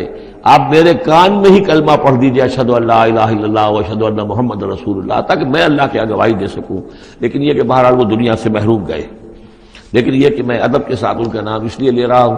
کہ حضور پر یقیناً ان کا احسان ہے، اور حضور پر احسان ہے تو ہم سب پر احسان ہے، لہذا اس اعتبار سے نام جو ہے ان کا میں ادب ہی سے لے رہا ہوں۔ وقالوا ان نتبع الہدی معک، اور وہ یہ کہتے ہیں کہ اے محمد صلی اللہ علیہ وسلم اگر ہم آپ کے ساتھ ہدایت کی پیروی کریں، یعنی جو ہدایت آپ پیش کر رہے ہیں اگر ہم اسے قبول کر لیں، ہم ایمان لے آئیں، نتخطف من ارضنا، تو ہم اپنی زمین سے اچک لیے جائیں گے۔ یہ لفظ یہاں نوٹ کر لیجئے، یہ ایک دو مرتبہ اور بھی آئے گا، اور یہ لفظ ہم پڑھ چکے ہیں سورہ انفال میں، وَاذْكُرُوا إِذْ أَنْتُمْ قَلِيلٌ مُسْتَضْعَفُونَ فِي الْأَرْضِ تَخَافُونَ أَنْ يَتَخَطَّفَ النَّاسُ يَتَخَطَّفَكُمُ النَّاسُ، یاد کرو جب کہ تم کم تھے تعداد میں اور تمہیں زمین میں دبا لیا گیا تھا اور تمہیں اندیشہ تھا کہ لوگ تمہیں اچک لے جائیں گے۔ تو یہ اچک لے جانا جو ہے یعنی کسی کو ختم کر دینا، کسی کے لیے بڑی تباہی کا سامان لے آنا۔ لوگ یہ کہتے تھے کہ اے محمد اگر ہم آپ پر ایمان لے آئیں گے تو یہ پورا عرب جو ہے یہ مشرک ہے، کافر ہے، تو ہمیں تو یہ سب کے سب ختم کر دیں گے، متخطف، ہم اچک لیے جائیں گے من ارضنا، اپنی زمین سے۔ لہذا آپ کی بات صحیح ہے، دل میں بھی ہمارے لگتی ہے، بات بھی ٹھیک ہے، لیکن یہ کہ پورے عرب کی دشمنی کیسے مول لے رہے ہیں، یہ پورے قریش کی دشمنی ہم کیسے مول لے رہے ہیں، ہمارے اندر ان کے مقابلے کی جرت نہیں ہے۔ تو جیسا کہ میں نے عرض کیا کہ کچھ لوگ تو ہوتے ہیں کہ ہر کے بعد آباد، وہ حق کے یعنی ساتھ ان کی وفاداری کا یہ عالم ہوتا ہے کہ جو ہو سو ہو، وہ اس کے لیے تیار ہے، اپنی جانیں دینے کے لیے تیار ہے، لیکن سب لوگوں کا معاملہ یہ نہیں ہوتا۔ کچھ لوگ ہیں منتظر رہتے ہیں کہ ذرا کچھ لوگ آگے چلیں، کچھ نشانات راہ بن جائیں تو پھر ہم بھی چلیں گے۔ السابقون الاولون من المہاجرین والانصار والذین اتبعوہم بإحسان، وہ ذرا پیچھے پیچھے آتے ہیں، وہ دوسرے درجے کے لوگ ہو گئے۔ کچھ اور لوگ ہوتے ہیں کہ جن میں اتنی بھی ہمت نہیں ہوتی، ان کا یہ قول آ رہا ہے وقالوا ان نتبع الہدی معک، اور وہ کہتے ہیں کہ اے محمد اگر ہم آپ کی ہدایت کی پیروی کریں یا آپ کے ساتھ اس ہدایت کی پیروی کریں، نتخطف من ارضنا، ہم اچک لیے جائیں گے اپنی زمین سے، بے دخل کر دیے جائیں گے، نکال باہر کیے جائیں گے۔ اولم نمکن لہم حرما آمنا، اب اللہ تعالیٰ جواب دے رہے ہیں کیا ہم نے ان کو اس حرم کے اندر متمکن نہیں کیا ہے؟ اس حرم کو امن کی جگہ کس نے بنایا ہے؟ ہم نے بنایا ہے۔ یجبا الیہ ثمرات کل شیء، اس حرم کی طرف، اس کعبے کی طرف، اس مکے کی طرف ہر چیز کے ثمرات کھینچے چلے آ رہے ہیں۔ یعنی حج کے لیے لوگ آتے ہیں تو پوری آج بھی آپ دیکھیے تو اس کا نقشہ، پوری دنیا کا پھل آپ کو مکے میں مل جائے گا، اس لیے کہ ہر گوشے سے بہترین جو ہے چیزیں آپ کو وہاں ملیں گی، اور یہ ہمیشہ سے تھا، اس لیے کہ حاجی لوگ آتے تھے، جہاں جہاں سے آتے تھے وہ وہاں کی چیزیں لے کر آتے تھے۔ تو ہم نے اس حرم کی سرزمین کو تمہارے لیے امن کی جگہ بنایا، تمہیں یہاں پر ہم نے جگہ دی، تمہیں ہم نے یہاں پر تمکن عطا کیا، اس کی طرف تمام چیزوں کے ثمرات اور پھل اور میوے جو ہیں وہ کھینچے چلے آ رہے ہیں۔ رزقا من لدنا، یہ خاص رزق ہے ہماری طرف سے، اس لیے کہ ہمارے بندے ابراہیم نے اس کی دعا کی تھی کہ پروردگار میں نے اپنی نسل کو یہاں آباد کیا ہے، ربنا انی اسکنت من ذریتی بواد غیر ذی زرع عند بیتک المحرم ربنا لیقیموا الصلاۃ فاجعل افئدۃ الناس تہوی الیہم وارزقہم من الثمرات۔ اب ان کو جو ہے میووں کی شکل میں رزق پہنچا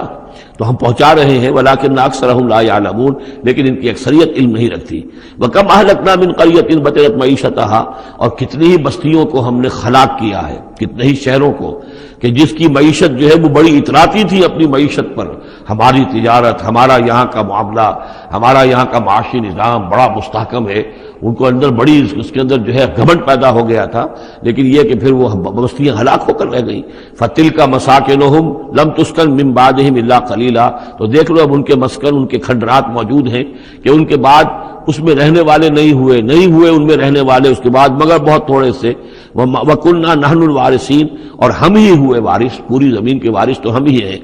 وَمَا كَانَ رَبُّكَ مُهْلِكَ الْقُرَىٰ، یہ وہ بات اب دوبارہ آ گئی جو سورہ بنی اسرائیل میں آئی تھی، وَمَا كُنَّا مُعَذِّبِينَ حَتَّىٰ نَبْعَثَ رَسُولًا، ہم عذاب نہیں بھیجتے رہے ہیں جب تک کہ رسول کی بعثت نہ کر دیں، رسول آئے حق کا حق ہونا واضح کر دے، حق کو مبرہن کر دے، حجت قائم کر دے، پھر عذاب آتا تھا، اگر اس کے باوجود وہ قوم اپنے کفر پر اڑی رہتی تھی۔ وما کان ربک مہلک القریٰ، اور نہیں ہے آپ کا پروردگار ایسا کہ وہ بستیوں کو غارت کر دے، برباد کر دے، حتیٰ یبعث فی امہا رسولا، یہاں اب اس لفظ کا اضافہ ہو گیا، جب تک کہ ان بستیوں کی مرکزی بستی میں کسی رسول کو نہ بھیج دے۔ اس لیے کہ ظاہر بات ہے کہ ایک ایک گاؤں، ایک ایک بستی، ایک ایک شہر میں تو ممکن نہیں ہے، ہر ملک جو ہے اس کا ایک ایک دائرہ ہوتا ہے، اور اس دائرے کے اندر جو ہے ایک شہر جو بڑا مرکزی اہمیت کا حامل ہوتا ہے، تو اس امہا جو اس کا مرکزی شہر ہو،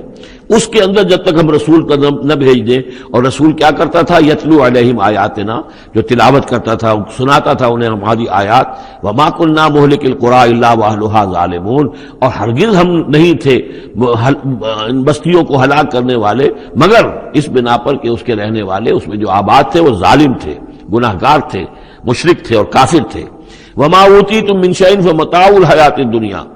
تو جو بھی کچھ تمہیں دیا گیا ہے، جو بھی ساز و سامان تمہیں ملا ہے، جو بھی کچھ ملا ہے، وہ اس دنیا کی زندگی کا سامان ہے، برتنے کی چیزیں ہیں، وزینتھا، اور اس کی زینت ہے، یہ دنیا کی زندگی بھی عارضی ہے اور یہ سامان بھی عارضی ہے۔ وما عند اللہ خیر وابقیٰ، اور جان لو کہ جو اللہ کے پاس ہے وہ یقیناً بہت بہتر ہے اور باقی رہنے والا ہے، اس کو دوام ہے۔ افلا تعقلون، تو کیا تم عقل سے کام نہیں لیتے؟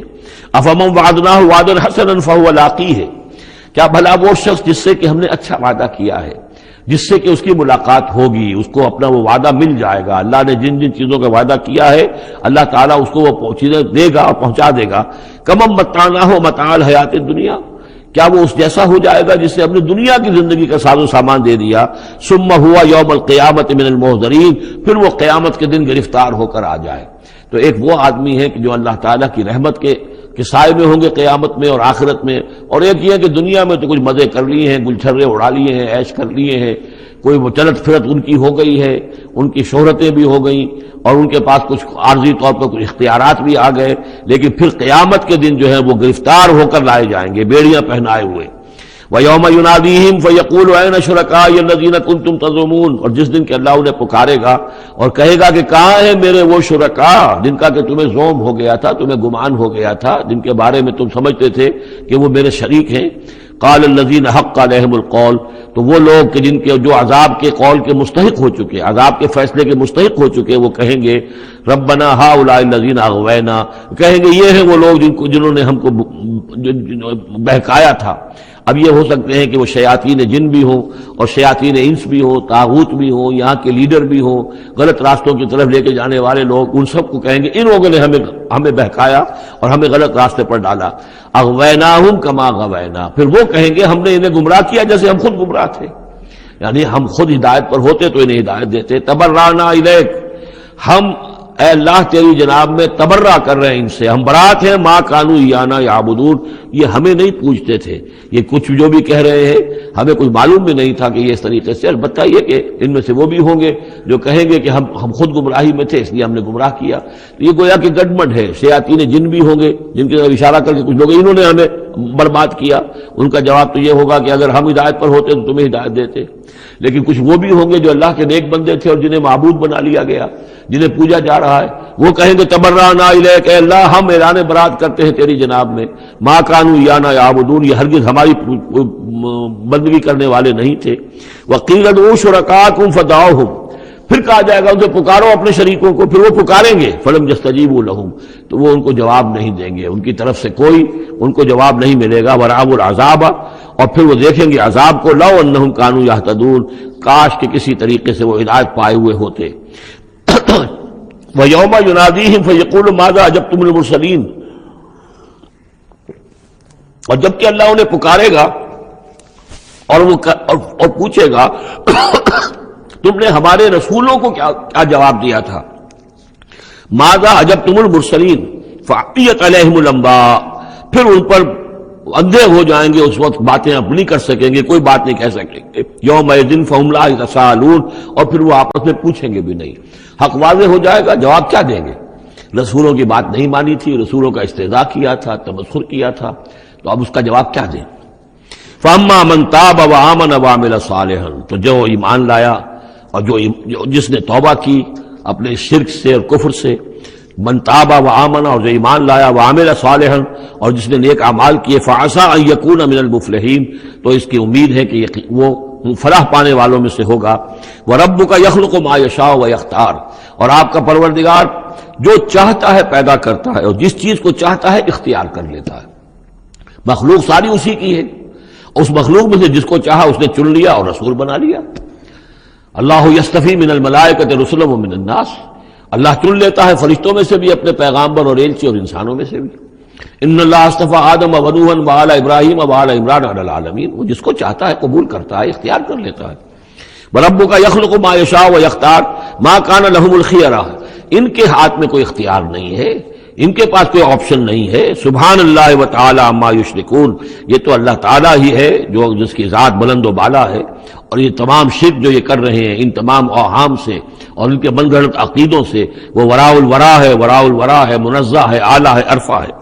وَرَبُّكَ يَعْلَمُ مَا تُكِنُّ صُدُورُهُمْ وَمَا يُعْلِنُونَ، اور آپ کا رب خوب جانتا ہے جو کچھ کہ ان کے سینے چھپائے ہوئے ہیں اپنے اندر، جو بھی ان کے اندر ہے، یعنی اندر تو ان کے گواہی موجود ہے کہ یہ قرآن حق ہے، محمد حق ہے، یہ بات جو آ رہی ہے صحیح ہے،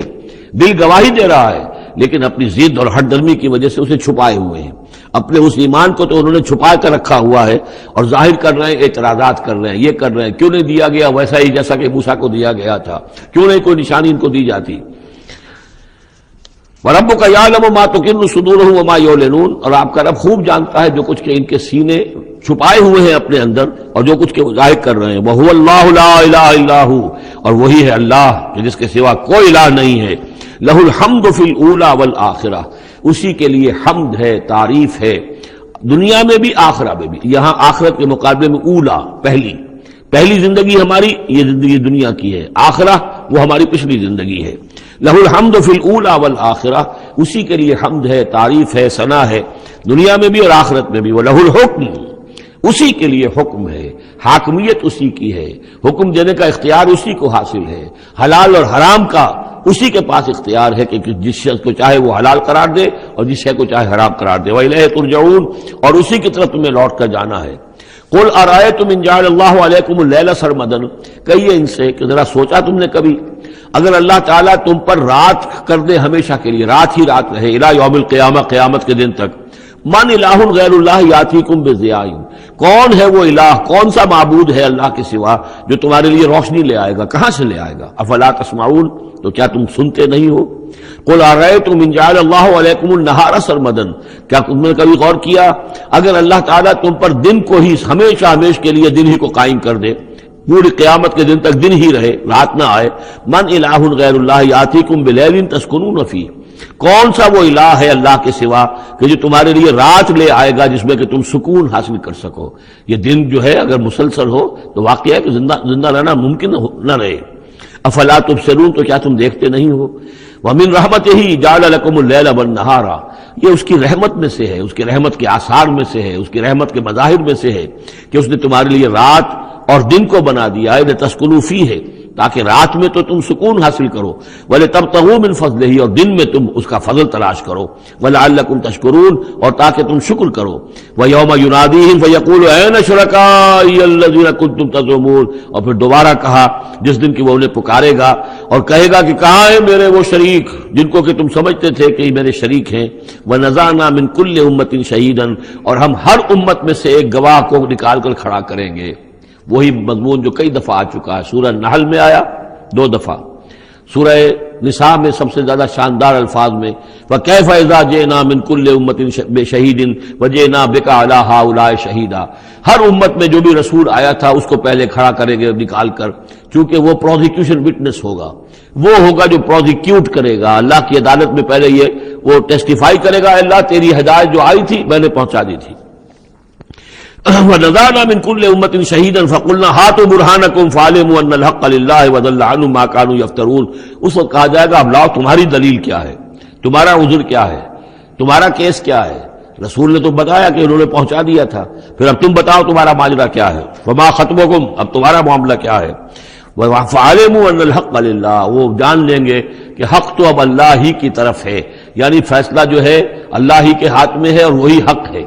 گویا کہ ہمارے اوپر ہم مستحق ہو چکے ہیں اللہ کے عذاب کے، ہم پر اللہ کی طرف سے گویا کہ اتمام ہو چکا ہے۔ وَضَلَّ عَنْهُمْ مَا كَانُوا يَفْتَرُونَ، اور گم ہو جائے گا ان سے وہ جو افتراء انہوں نے کیا تھا، جو انہوں نے گھڑ لیے تھے خیالات، جن کو سمجھتے تھے کہ یہ ہمارے معبود جو ہیں اللہ تعالیٰ کے ہاں ہمیں بچا لیں گے، وہ سب کے سب گم ہو جائیں گے۔ جب آنکھ کھلی گل کی تو موسم تھا خزاں کا، سب کے سب جو ہیں وہ ان کے ہاتھوں کے طوطے اڑ جائیں گے۔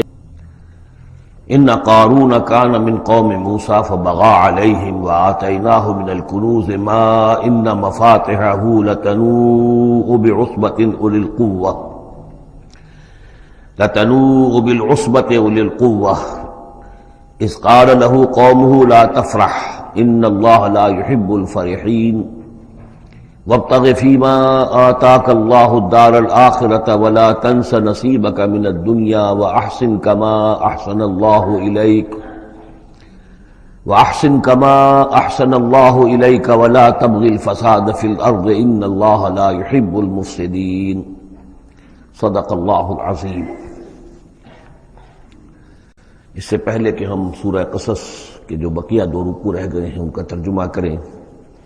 ایک بات کی وضاحت ضروری ہے۔ میں نے کل عرض کیا تھا کہ حضرت موسیٰ علیہ السلام اور مدین کے اس بزرگ کے درمیان جو معاملہ ہوا تھا کہ انہوں نے اپنی بیٹی کے نکاح کے عوض حضرت موسیٰ سے یہ چاہا کہ وہ 8 سال تک ان کی خدمت کریں، تو اس کے ساتھ ہی میں نے یہ کہہ دیا تھا کہ ہمارے ہاں بھی پختونوں میں، پٹھانوں میں یہ رواج ہے کہ وہ بیٹی جب دیتے ہیں تو کچھ رقم لیتے ہیں، اور وہ جو مہر جو ہے وہ بیٹی کے حق کو نہیں بلکہ خود وہ والدین رکھ لیتے ہیں، والد رکھ لیتا ہے۔ تو ہمارے ایک ساتھی نے اس کی طرف توجہ دلائی ہے کہ یہ بات آپ کے علم میں ہونی چاہیے کہ یہ سارے پٹھانوں کا نہیں ہے، بلکہ باجوڑ ایجنسی یا پھر افغانستان کے کچھ لوگ جن کو ہماری اکثریت جو ہے بہت بری نظر سے دیکھتی ہے، بلکہ اکثر وہ آپس میں ایک دوسرے کے ساتھ رشتہ کرنے پر مجبور ہوتے ہیں، یعنی تبادلہ، جس سے کہ حدیث میں روکا گیا ہے۔ یہ واقعہ ہے کہ یہ چیزیں جو ہے میں سمجھتا ہوں کہ اس میں یہ وضاحت ہو گئی ہے تو اچھا ہے کہ اس سب کا معاملہ نہیں ہے۔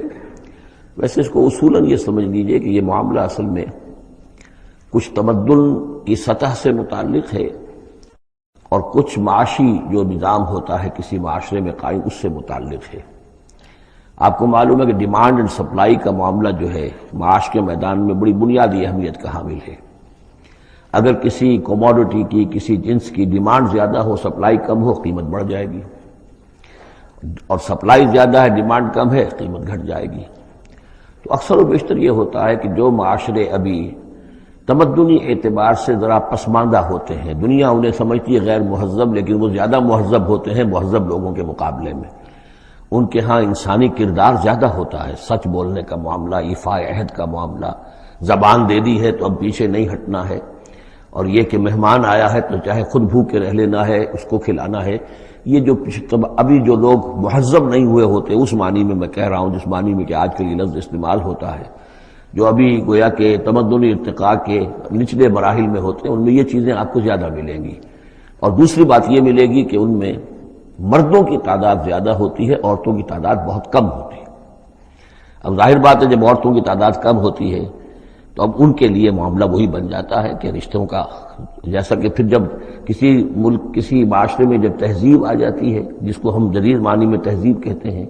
شہریت آ گئی، شہروں میں رہنے لگے، وہ تہذیب، تعلیم بڑھ گئی، اب آپ دیکھیں گے کہ مرد بالعموم ویسے بھی کمزور ہو جاتے ہیں، ان کے قوا اس طرح کے تو نہیں رہتے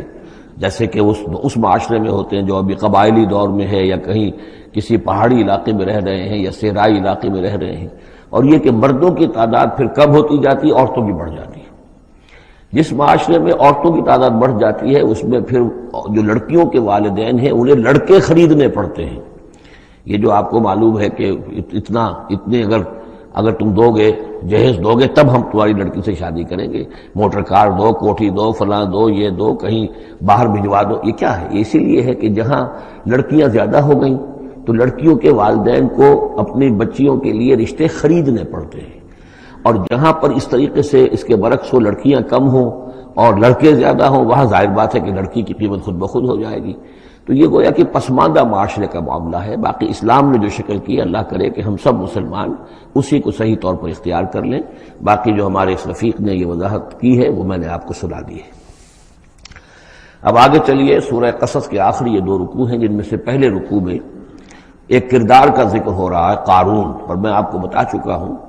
کہ یہ کردار جو ہے اسے بھی ایک فرد نہ سمجھیے، بلکہ یہ کہ جو بھی کوئی حکمران قوم ہوتی ہے وہ اپنی غلام قوم کے اندر اس طرح کے کردار باقاعدہ پیدا کرتی ہے، جس کو کہ کہا تھا ملکہ سبا نے کہ ان الملوک اذا دخلوا قریۃ جعلوا عزت اہلھا اذلہ،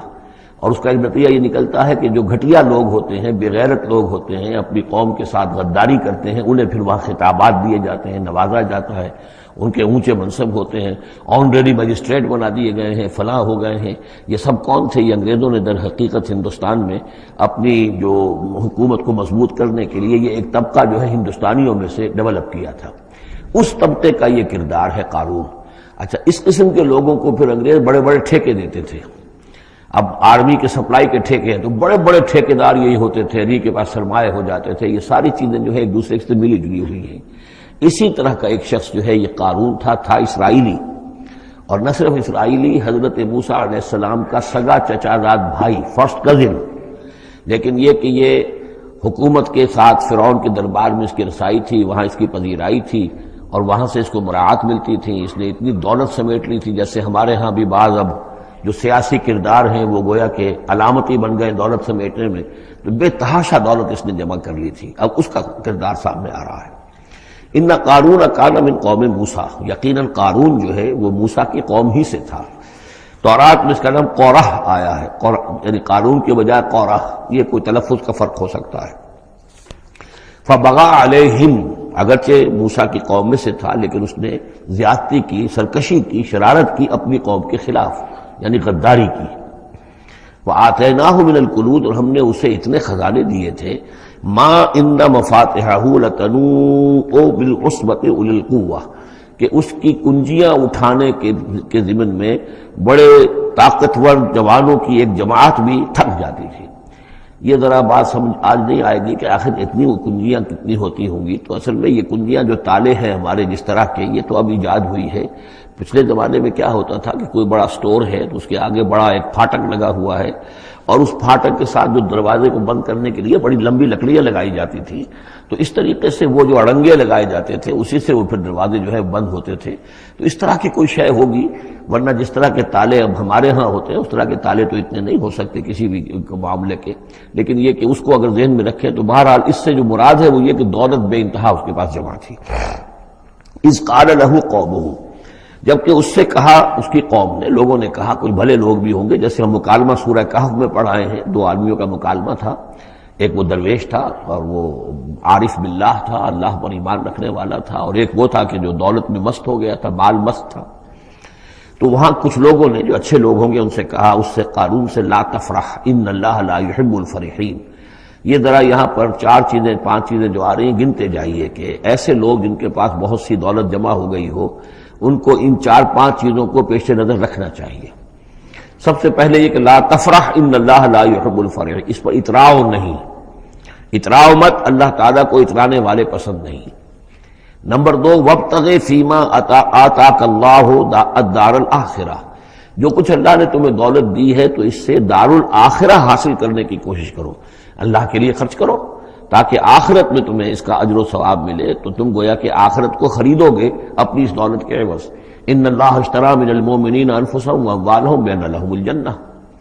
نمبر 3، ولا تنس نصیبک من الدنیا،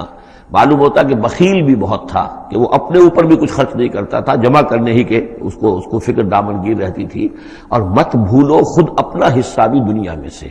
جیسے کہ ہم نے سورہ اعراف میں پڑھا تھا کہ قل من حرم زینۃ اللہ التی اخرج لعبادہ والطیبات من الرزق،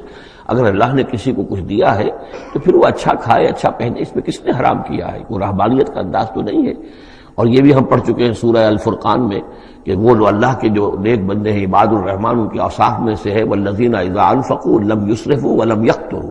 وہ لوگ کہ جو خرچ کرتے ہیں تو نہ تو اسراف کرتے ہیں لیکن اس کے ساتھ ہی بخل سے بھی کام نہیں لیتے. تو یہ بخیلی مت کرو، اور اس جو دولت تمہیں اللہ نے دی ہے اس سے کم اپنی ذات پر بھی خرچ کرو، اچھا کھاؤ اچھا پہنو.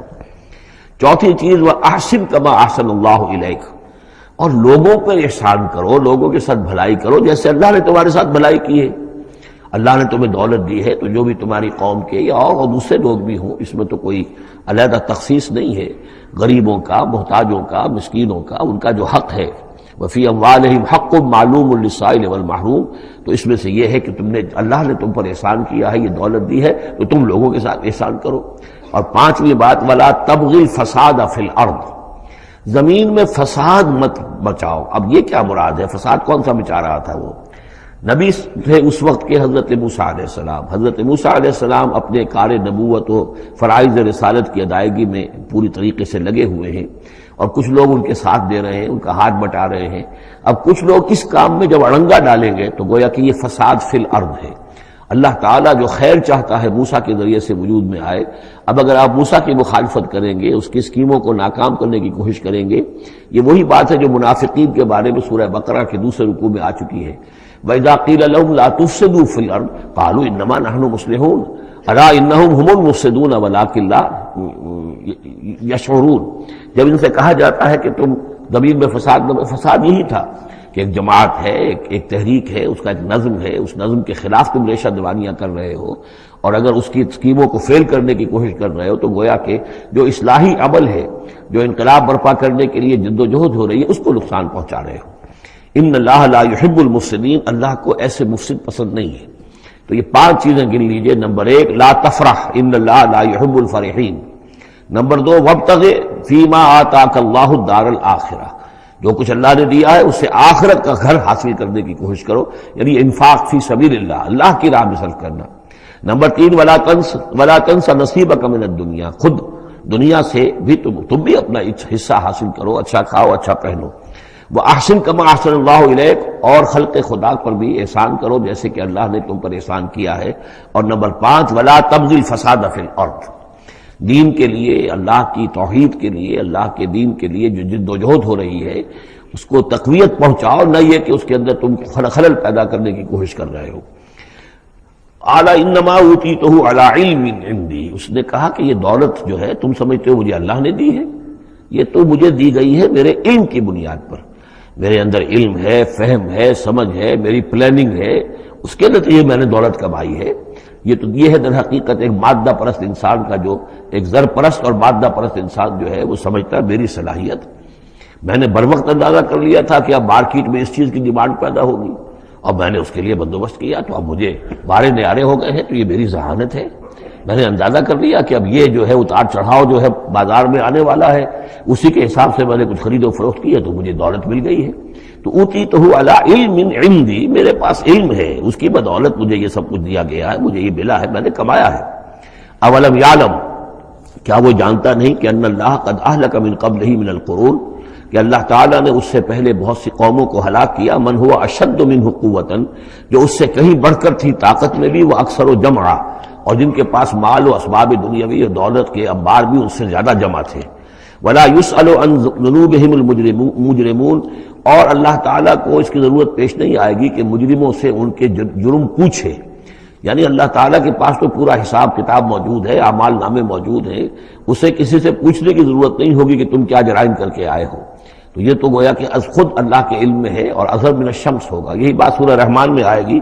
فَيَوْمَئِذٍ لَا يُسْأَلُ عَنْ ذَنبِهِ إِنسٌ وَلَا جَانٌ، کسی بھی انسان سے اور کسی بھی جن سے پوچھنے کی ضرورت نہیں ہوگی، بلکہ یہ کہ در حقیقت ان کے تو ماتھے پر لکھا ہوا ہوگا یعرف المجرمون بسیماہم فیؤخذ بالنواصی والاقدام، مجرم تو اپنے پیشانیوں سے پہچان لیے جائیں گے، اور یہ کہ پھر ان کو سر کے بالوں سے اور ادھر سے قدموں سے دو طرف سے پکڑ کر، ادھر سے سر کے بال اور ادھر سے پاؤں پکڑ کر اور ٹاس کر دیا جائے گا جہنم کے اندر. تو قال انما اوتیتہ علی علم عندی اولم یعلم ان اللہ قد اہلک من قبلہ من القرون من هو اشد منہ قوۃ واکثر جمعا ولا یسأل عن ذنوبہم المجرمون فخرج علی قومہ فی زینتہ.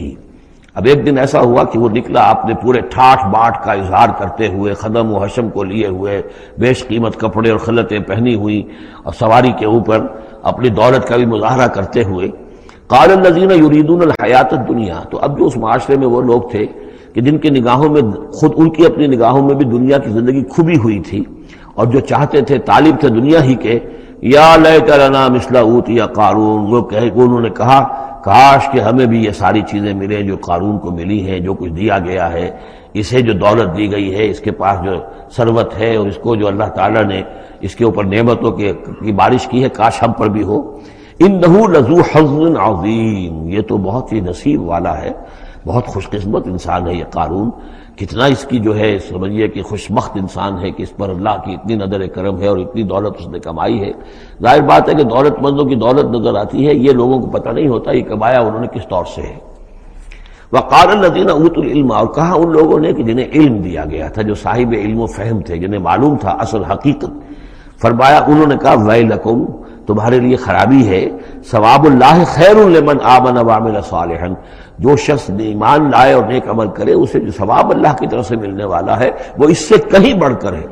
تم حسرت کے ساتھ اس کی دولت کو دیکھ رہے ہو، اس کے ٹھاٹ باٹ کو دیکھ رہے ہو، اس کی شان و شوکت کو دیکھ رہے ہو، اور تمہیں حسرت کا احساس ہو رہا ہے۔ اگر تم واقعتاً ایمان اور عمل صالح کی شرائط پوری کرو تو جو کچھ اللہ تعالیٰ تمہیں دے گا خود اس دنیا میں بھی، سورہ نور میں ہم پڑھ چکے ہیں، لَيَسْتَخْلِفَنَّهُمْ فِي الْأَرْضِ، حکومت ان کو دے گا، خلافت ان کی قائم کرے گا جو ایمان اور عمل صالح کا حق ادا کر دے۔ پھر آخرت میں جو ثواب ملنا ہے ظاہر بات ہے کہ اس کا تو کوئی تصور بھی تم نہیں کر سکتے۔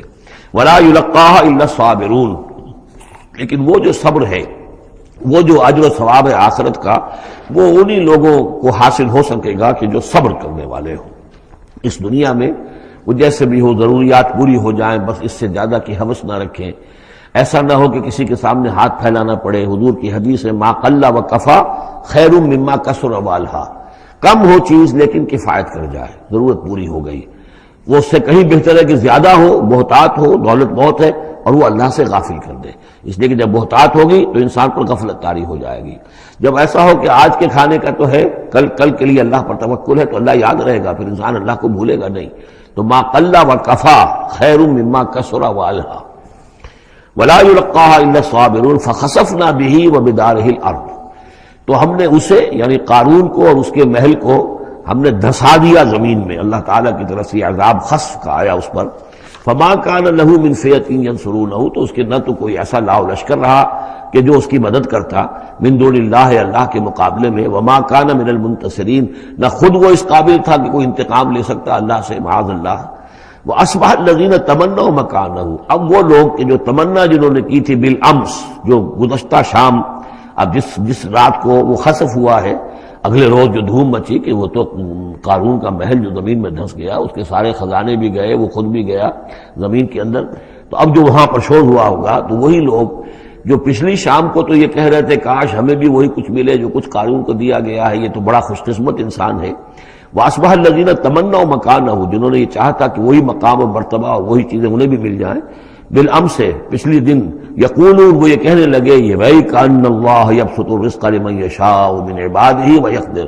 کہ بھئی یہ تو اللہ تعالیٰ کی طرف سے ہے کہ وہ جس کے لیے چاہتا ہے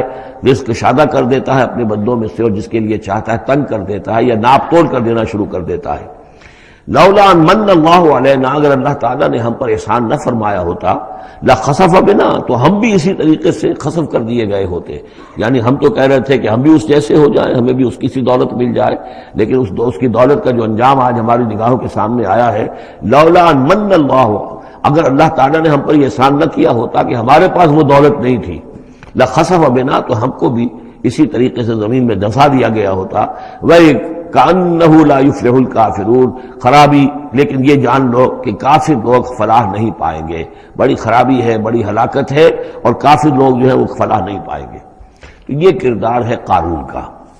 اب اس صورت کے آخری آیات ہیں، اور میں چونکہ اب ابتدا میں جس قدر اہتمام کے ساتھ یہ جوڑوں کا تعلق بیان کر رہا تھا، کیونکہ میں نے محسوس کیا کہ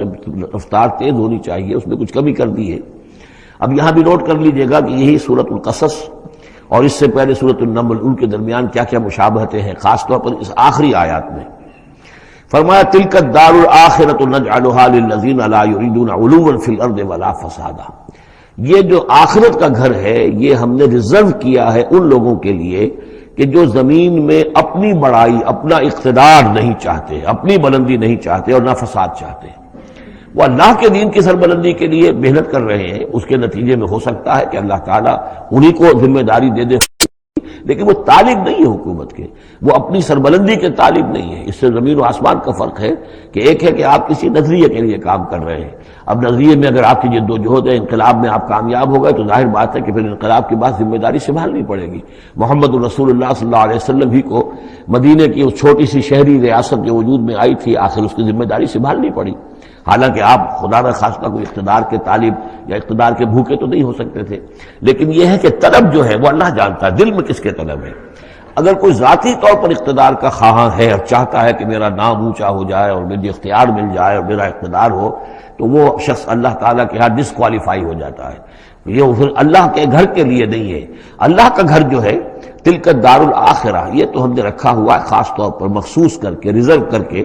للذین لا یریدون علوا فی الارض، جو زمین میں اپنے اقتدار کے خواہاں نہیں ہیں، ولا فسادہ، نہ زمین میں فساد بچانا چاہتے ہیں، والعاقبۃ للمتقین، اور عاقبت یعنی پچھلا گھر جو ہے، عاقبت کی پچھلی زندگی جو ہے یقیناً یہ اہل تقویٰ کے لیے، اس کی بھلائیاں، اس کے محاسن، اس کا عیش اور آرام وہ اللہ تعالیٰ نے اپنے متقی بندوں کے لیے خاص کیا ہے۔ من جاء بالحسنۃ فلہ خیر منہا، یہ آیت میں آئی ہے سورہ نمل کے بھی آخری حصے میں، جو کوئی شخص کوئی نیکی لے کر آئے گا تو اسے بدلہ ملے گا اس سے بہتر۔ ومن جاء بالسیئۃ، اور جو کوئی بدی لے کر آئے گا فلا یجزی الذین عملوا السیئات الا ما كانوا یعملون، تو وہ لوگ کہ جو ان برائیوں کا ارتکاب کر رہے ہیں انہیں بدلہ نہیں دیا جائے گا مگر وہی جو کچھ کہ وہ کر کے لائے۔ مطلب یہ کہ اللہ تعالیٰ کی طرف سے اضافہ نہیں ہوگا، جتنے جرم کیے ہیں اتنی ہی سزا، لیکن اہل ایمان اور اہل صلاح جو ہیں ان کی نیکیوں میں اللہ تعالیٰ 10 گنا دے، 700 گنا دے، اس سے بھی بڑھا دے، یضاعف لمن یشاء، تو یہ اللہ تعالیٰ کی مرضی ہے، جتنا چاہتا ہے دیتا، خیر منہا، بہرحال جو کچھ کر کے لے جاؤ گے اس سے بہتر ملے گا۔ الا ما لا یجزی الذین عملوا السیئات الا ما كانوا یعملون، انہیں وہی کچھ ملے گا جو کچھ کہ وہ عمل کر کے لائے تھے۔ ان الذی فرض علیک القرآن لرادک الی معاد، سورہ نمل میں آیا تھا کہ مجھے وَأُمِرْتُ أَنْ أَتْلُوَ الْقُرْآنَ، مجھے تو حکم دیا گیا میں قرآن سناتا رہوں، قرآن پڑھ کر تمہارے سامنے میں قرآن کے ذریعے سے انذار اور تبشیر اور قرآن کی تبلیغ اور قرآن کے ذریعے سے تذکیر اور قرآن کے ذریعے سے تمہارے جو نفسیاتی اور روحانی روگ ہیں ان کی شفا کے لیے میں کوشش کرتا رہوں، میرا کام تو یہ ہے۔ ان اتلو القرآن، مجھے حکم دیا گیا میں قرآن کی تلاوت کرتا رہوں، تلاوت پڑھ کر قرآن تمہیں سناتا رہوں۔ اب یہاں اسی کو تعبیر کیا ان الذی فرض علیک القرآن، اے نبی جس ہستی نے آپ پر اس قرآن کی ذمہ داری ڈال دی ہے، اس کی تبلیغ آپ کے لیے فرض تھی، جیسے کہ ہم سورہ مائدہ میں آج پڑھا ہے، یا ایھا الرسول بلغ ما انزل الیک من ربک وان لم تفعل فما بلغت رسالتہ، اس قرآن کی تبلیغ کرنا آپ پر فرض ہے۔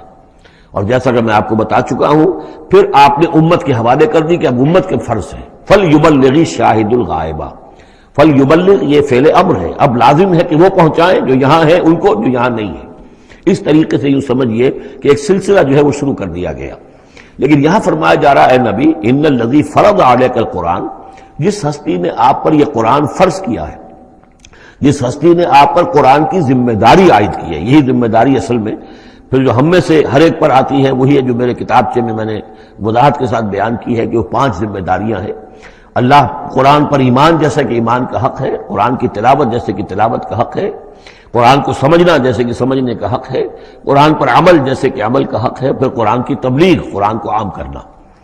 ان الذی فرض علیک القرآن رادک الی معاد، وہ یقین آپ کو لوٹا لے جائے گی، وہ ہستی، وہ اللہ جس نے آپ پر یہ قرآن کی ذمہ داری ڈالی ہے، تبلیغ قرآن کا فریضہ آپ کے کاندھوں پر رکھا ہے، وہ یقیناً آپ کو پہنچائے گا بہت اچھی جگہ لوٹنے کی۔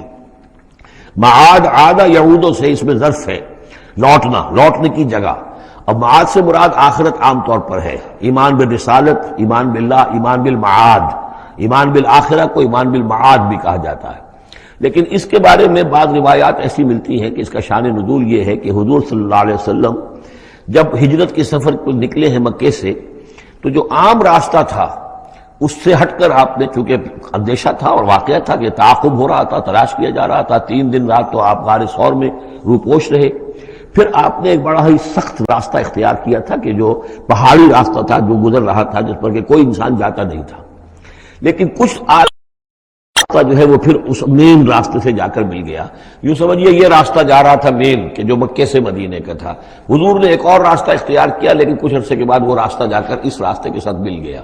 جہاں ملا، اب آپ خود سوچئے کہ وہاں ایک ایسی سچویشن آ گئی کہ حضور ایک ٹی پر کھڑے ہوئے ہیں. اب داہنی طرف جاتے ہیں تو مدینہ ہے اور بائیں طرف جاتے ہیں تو مکہ ہے. اس وقت حضور کے دل میں ایک ہوک سی اٹھی ہے، اس لیے کہ جب آپ مکے سے روانہ ہوئے تھے تب بھی روایات میں آیا ہے کہ آپ کعبے سے لپٹ کر آپ نے یہ کہا تھا کہ اے بیت اللہ، مجھے تجھ سے بڑی محبت ہے، لیکن میں کیا کروں، یہاں کے لوگ مجھے یہاں رہنے نہیں دے رہے. تو گویا کہ کعبے سے یہ جدائی تو آپ پر شاہ گزر رہی تھی. اب جب وہ آپ چند دن کا سفر کر کے اور چند دن وہ غار ثور میں روح پوش ہونے کے بعد جب پہنچے ہیں، اب ایسی جگہ پہنچے کہ جہاں سے اگر دائنی طرف جاتے ہیں تو یہ مدینے کی طرف راستہ جانا تو آپ کو ادھر ہی ہے، لیکن سامنے وہ راستہ آ گیا کہ جو مکے کی طرف جا رہا. تو آپ کے دل میں ایک پھوک سی اٹھی. اس وقت اللہ تعالیٰ نے آپ کے اطمینان کے لیے یہ آیت نازل کی کہ آپ گھبرائیے نہیں، مکے میں ہم آپ کو لوٹا کے لے آئیں گے، آپ یہیں پہنچیں گے، بڑی شان سے پہنچیں گے. اس وقت تو آپ کو نکلنے کے لیے جو ہے روپوش بھی ہونا پڑا ہے، آپ کا تعاقب بھی ہو رہا ہے، پھر وقت آئے گا کہ آپ ایک فاتح کی حیثیت سے داخل ہوں گے. تو یہ بھی اس کی ایک روایت چونکہ ہے تو یہ مفہوم بھی اس میں نکل سکتا ہے، لیکن عام طور پر یہ ہے، اس سے مراد میرے نزدیک یہی ہے کہ آپ کے لیے جیسے کہ سورۃ الضحیٰ میں کہا گیا ہے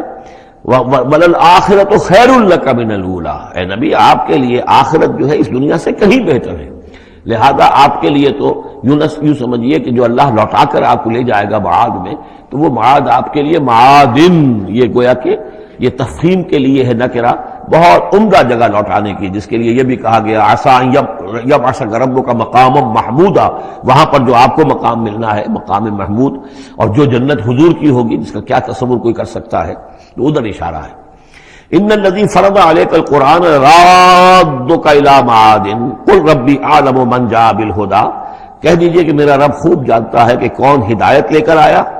کون راہ کی سوجھ لے کر آیا، کون ہدایت لے کر آیا، ومن هو فی ضلال مبین، اور کون وہ ہے کہ جو کھلی گمراہی میں پڑا ہوا ہے.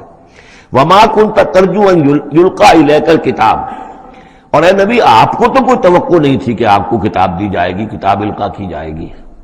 یہی بات آئی ہے سورہ نمل کے اندر بھی وَإِنَّكَ لَتُلَقَّى الْقُرْآنُ مِن لَّدُنْ حَكِيمٍ حَلِيمٍ، یہ قرآن تو آپ کو دیا گیا ہے، ایسا نہیں ہے کہ آپ متوقع تھے، آپ چاہتے تھے، آپ کو چلہ کشی کر رہے تھے کہ کوئی مجھے بھی کوئی روحانیت حاصل ہو جائے اور کوئی غیب کی میں تعلیم غیب کی معلومات حاصل کر لوں. معاذ اللہ، آپ کا تو مزاج ہی وہ نہیں تھا.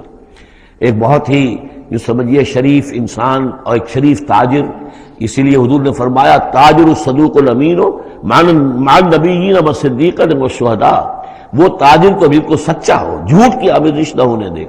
اور امین ہو، امانت دار ہو، اس کا رتبہ جو ہے وہ تو انبیاء اور صدیقین اور شہداء کے ساتھ ہے، اس جماعت میں شریک ہوگا وہ. تو حضور کی زندگی وہ تھی. لہذا یہاں فرمایا ہے کہ وما کنت ترجو، آپ تو کوئی امیدوار نہیں تھے،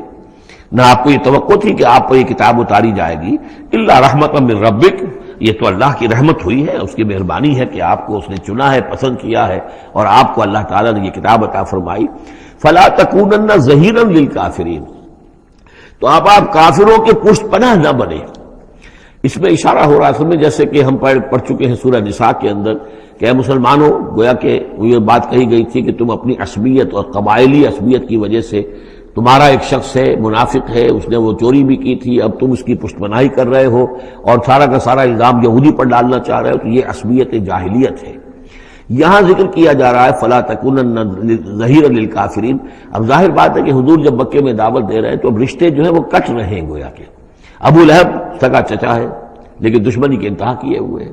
یہ جو آپ نے فرمایا، اب آپ اپنے رشتوں کو ان کافرین کے ساتھ، اب آپ اپنے تعلقات کو کوئی اہمیت نہ دیں، ان کے ساتھ کسی عصبیت کا کوئی اگر اثر کہیں ہو بھی،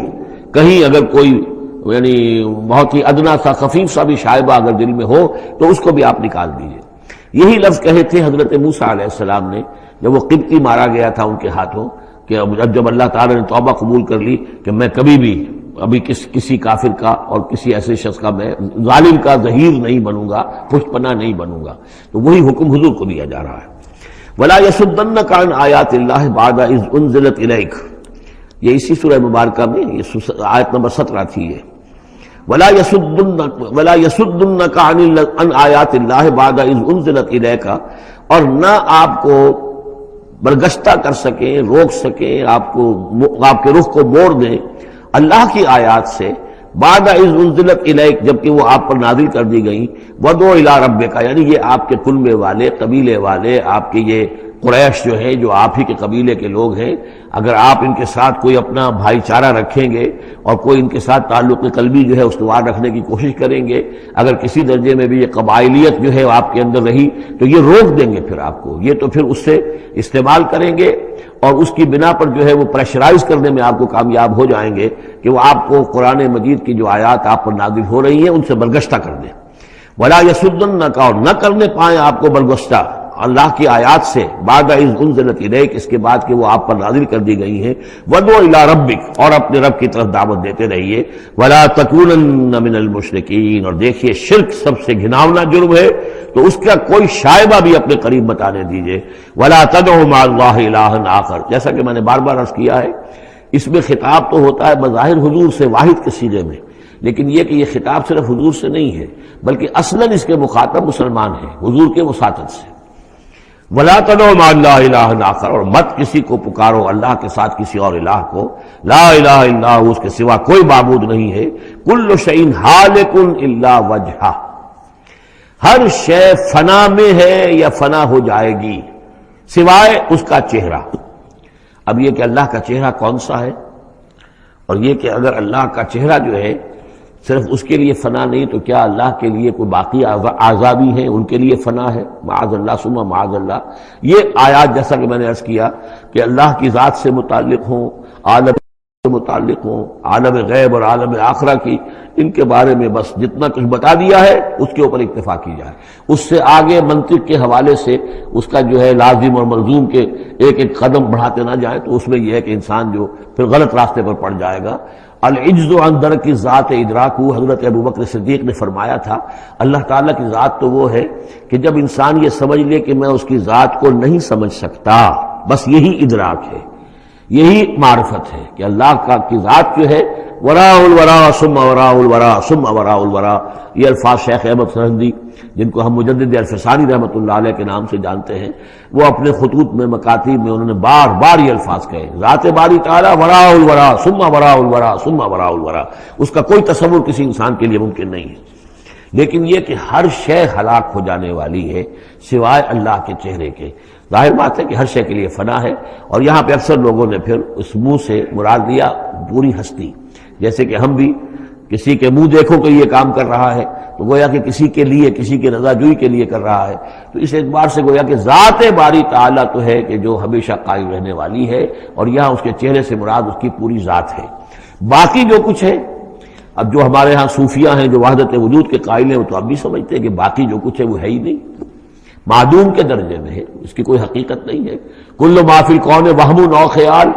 او وقوف فی المرایا او ظلال، جو بھی کچھ اس کائنات کے اندر ہے اللہ کی ذات کے سوا یا تو وہ وہم ہے، کل ما فی الکون وہم او خیال او وقوف فی المرایا، یا جیسے کہ شیشوں میں عکس نظر آتے ہیں، آئینہ قد آدم ہے، آپ اس کے سامنے کھڑے ہیں تو آپ پیچھے بھی نظر آ رہے ہیں، اس کے ہے تو نہیں آپ وہاں، جو جیسے کہ شیشے میں عکس ہوتا ہے کہ اس کا وجود کوئی نہیں، اسی طریقے سے یہ کائنات جو ہے اپنی اصل کے اعتبار سے معدوم کے درجے میں ہے۔ اور پھر یہ کہ یہ بھی ہمارا عقیدہ ہے کہ ہر شے فنا ہو جائے گی۔ لہ الحکم، اسی کے لیے ہے اختیار، بادشاہی، حکومت، وَإِلَيْهِ تُرْجَعُونَ، اور اسی کی طرف تم لوٹا دیے جاؤ گے۔ یہاں یہ چار صورتیں جو تھیں اس سورہ اس گروپ کی، وہ میں نے عرض کیا تھا کہ چار ایک مزاج کی ہیں، اور اب جو چار ہیں وہ ایک مزاج کی ہیں، اور یہ چاروں اب شروع جو ہو رہی ہیں وہ الف لام میم سے ہو رہی ہیں۔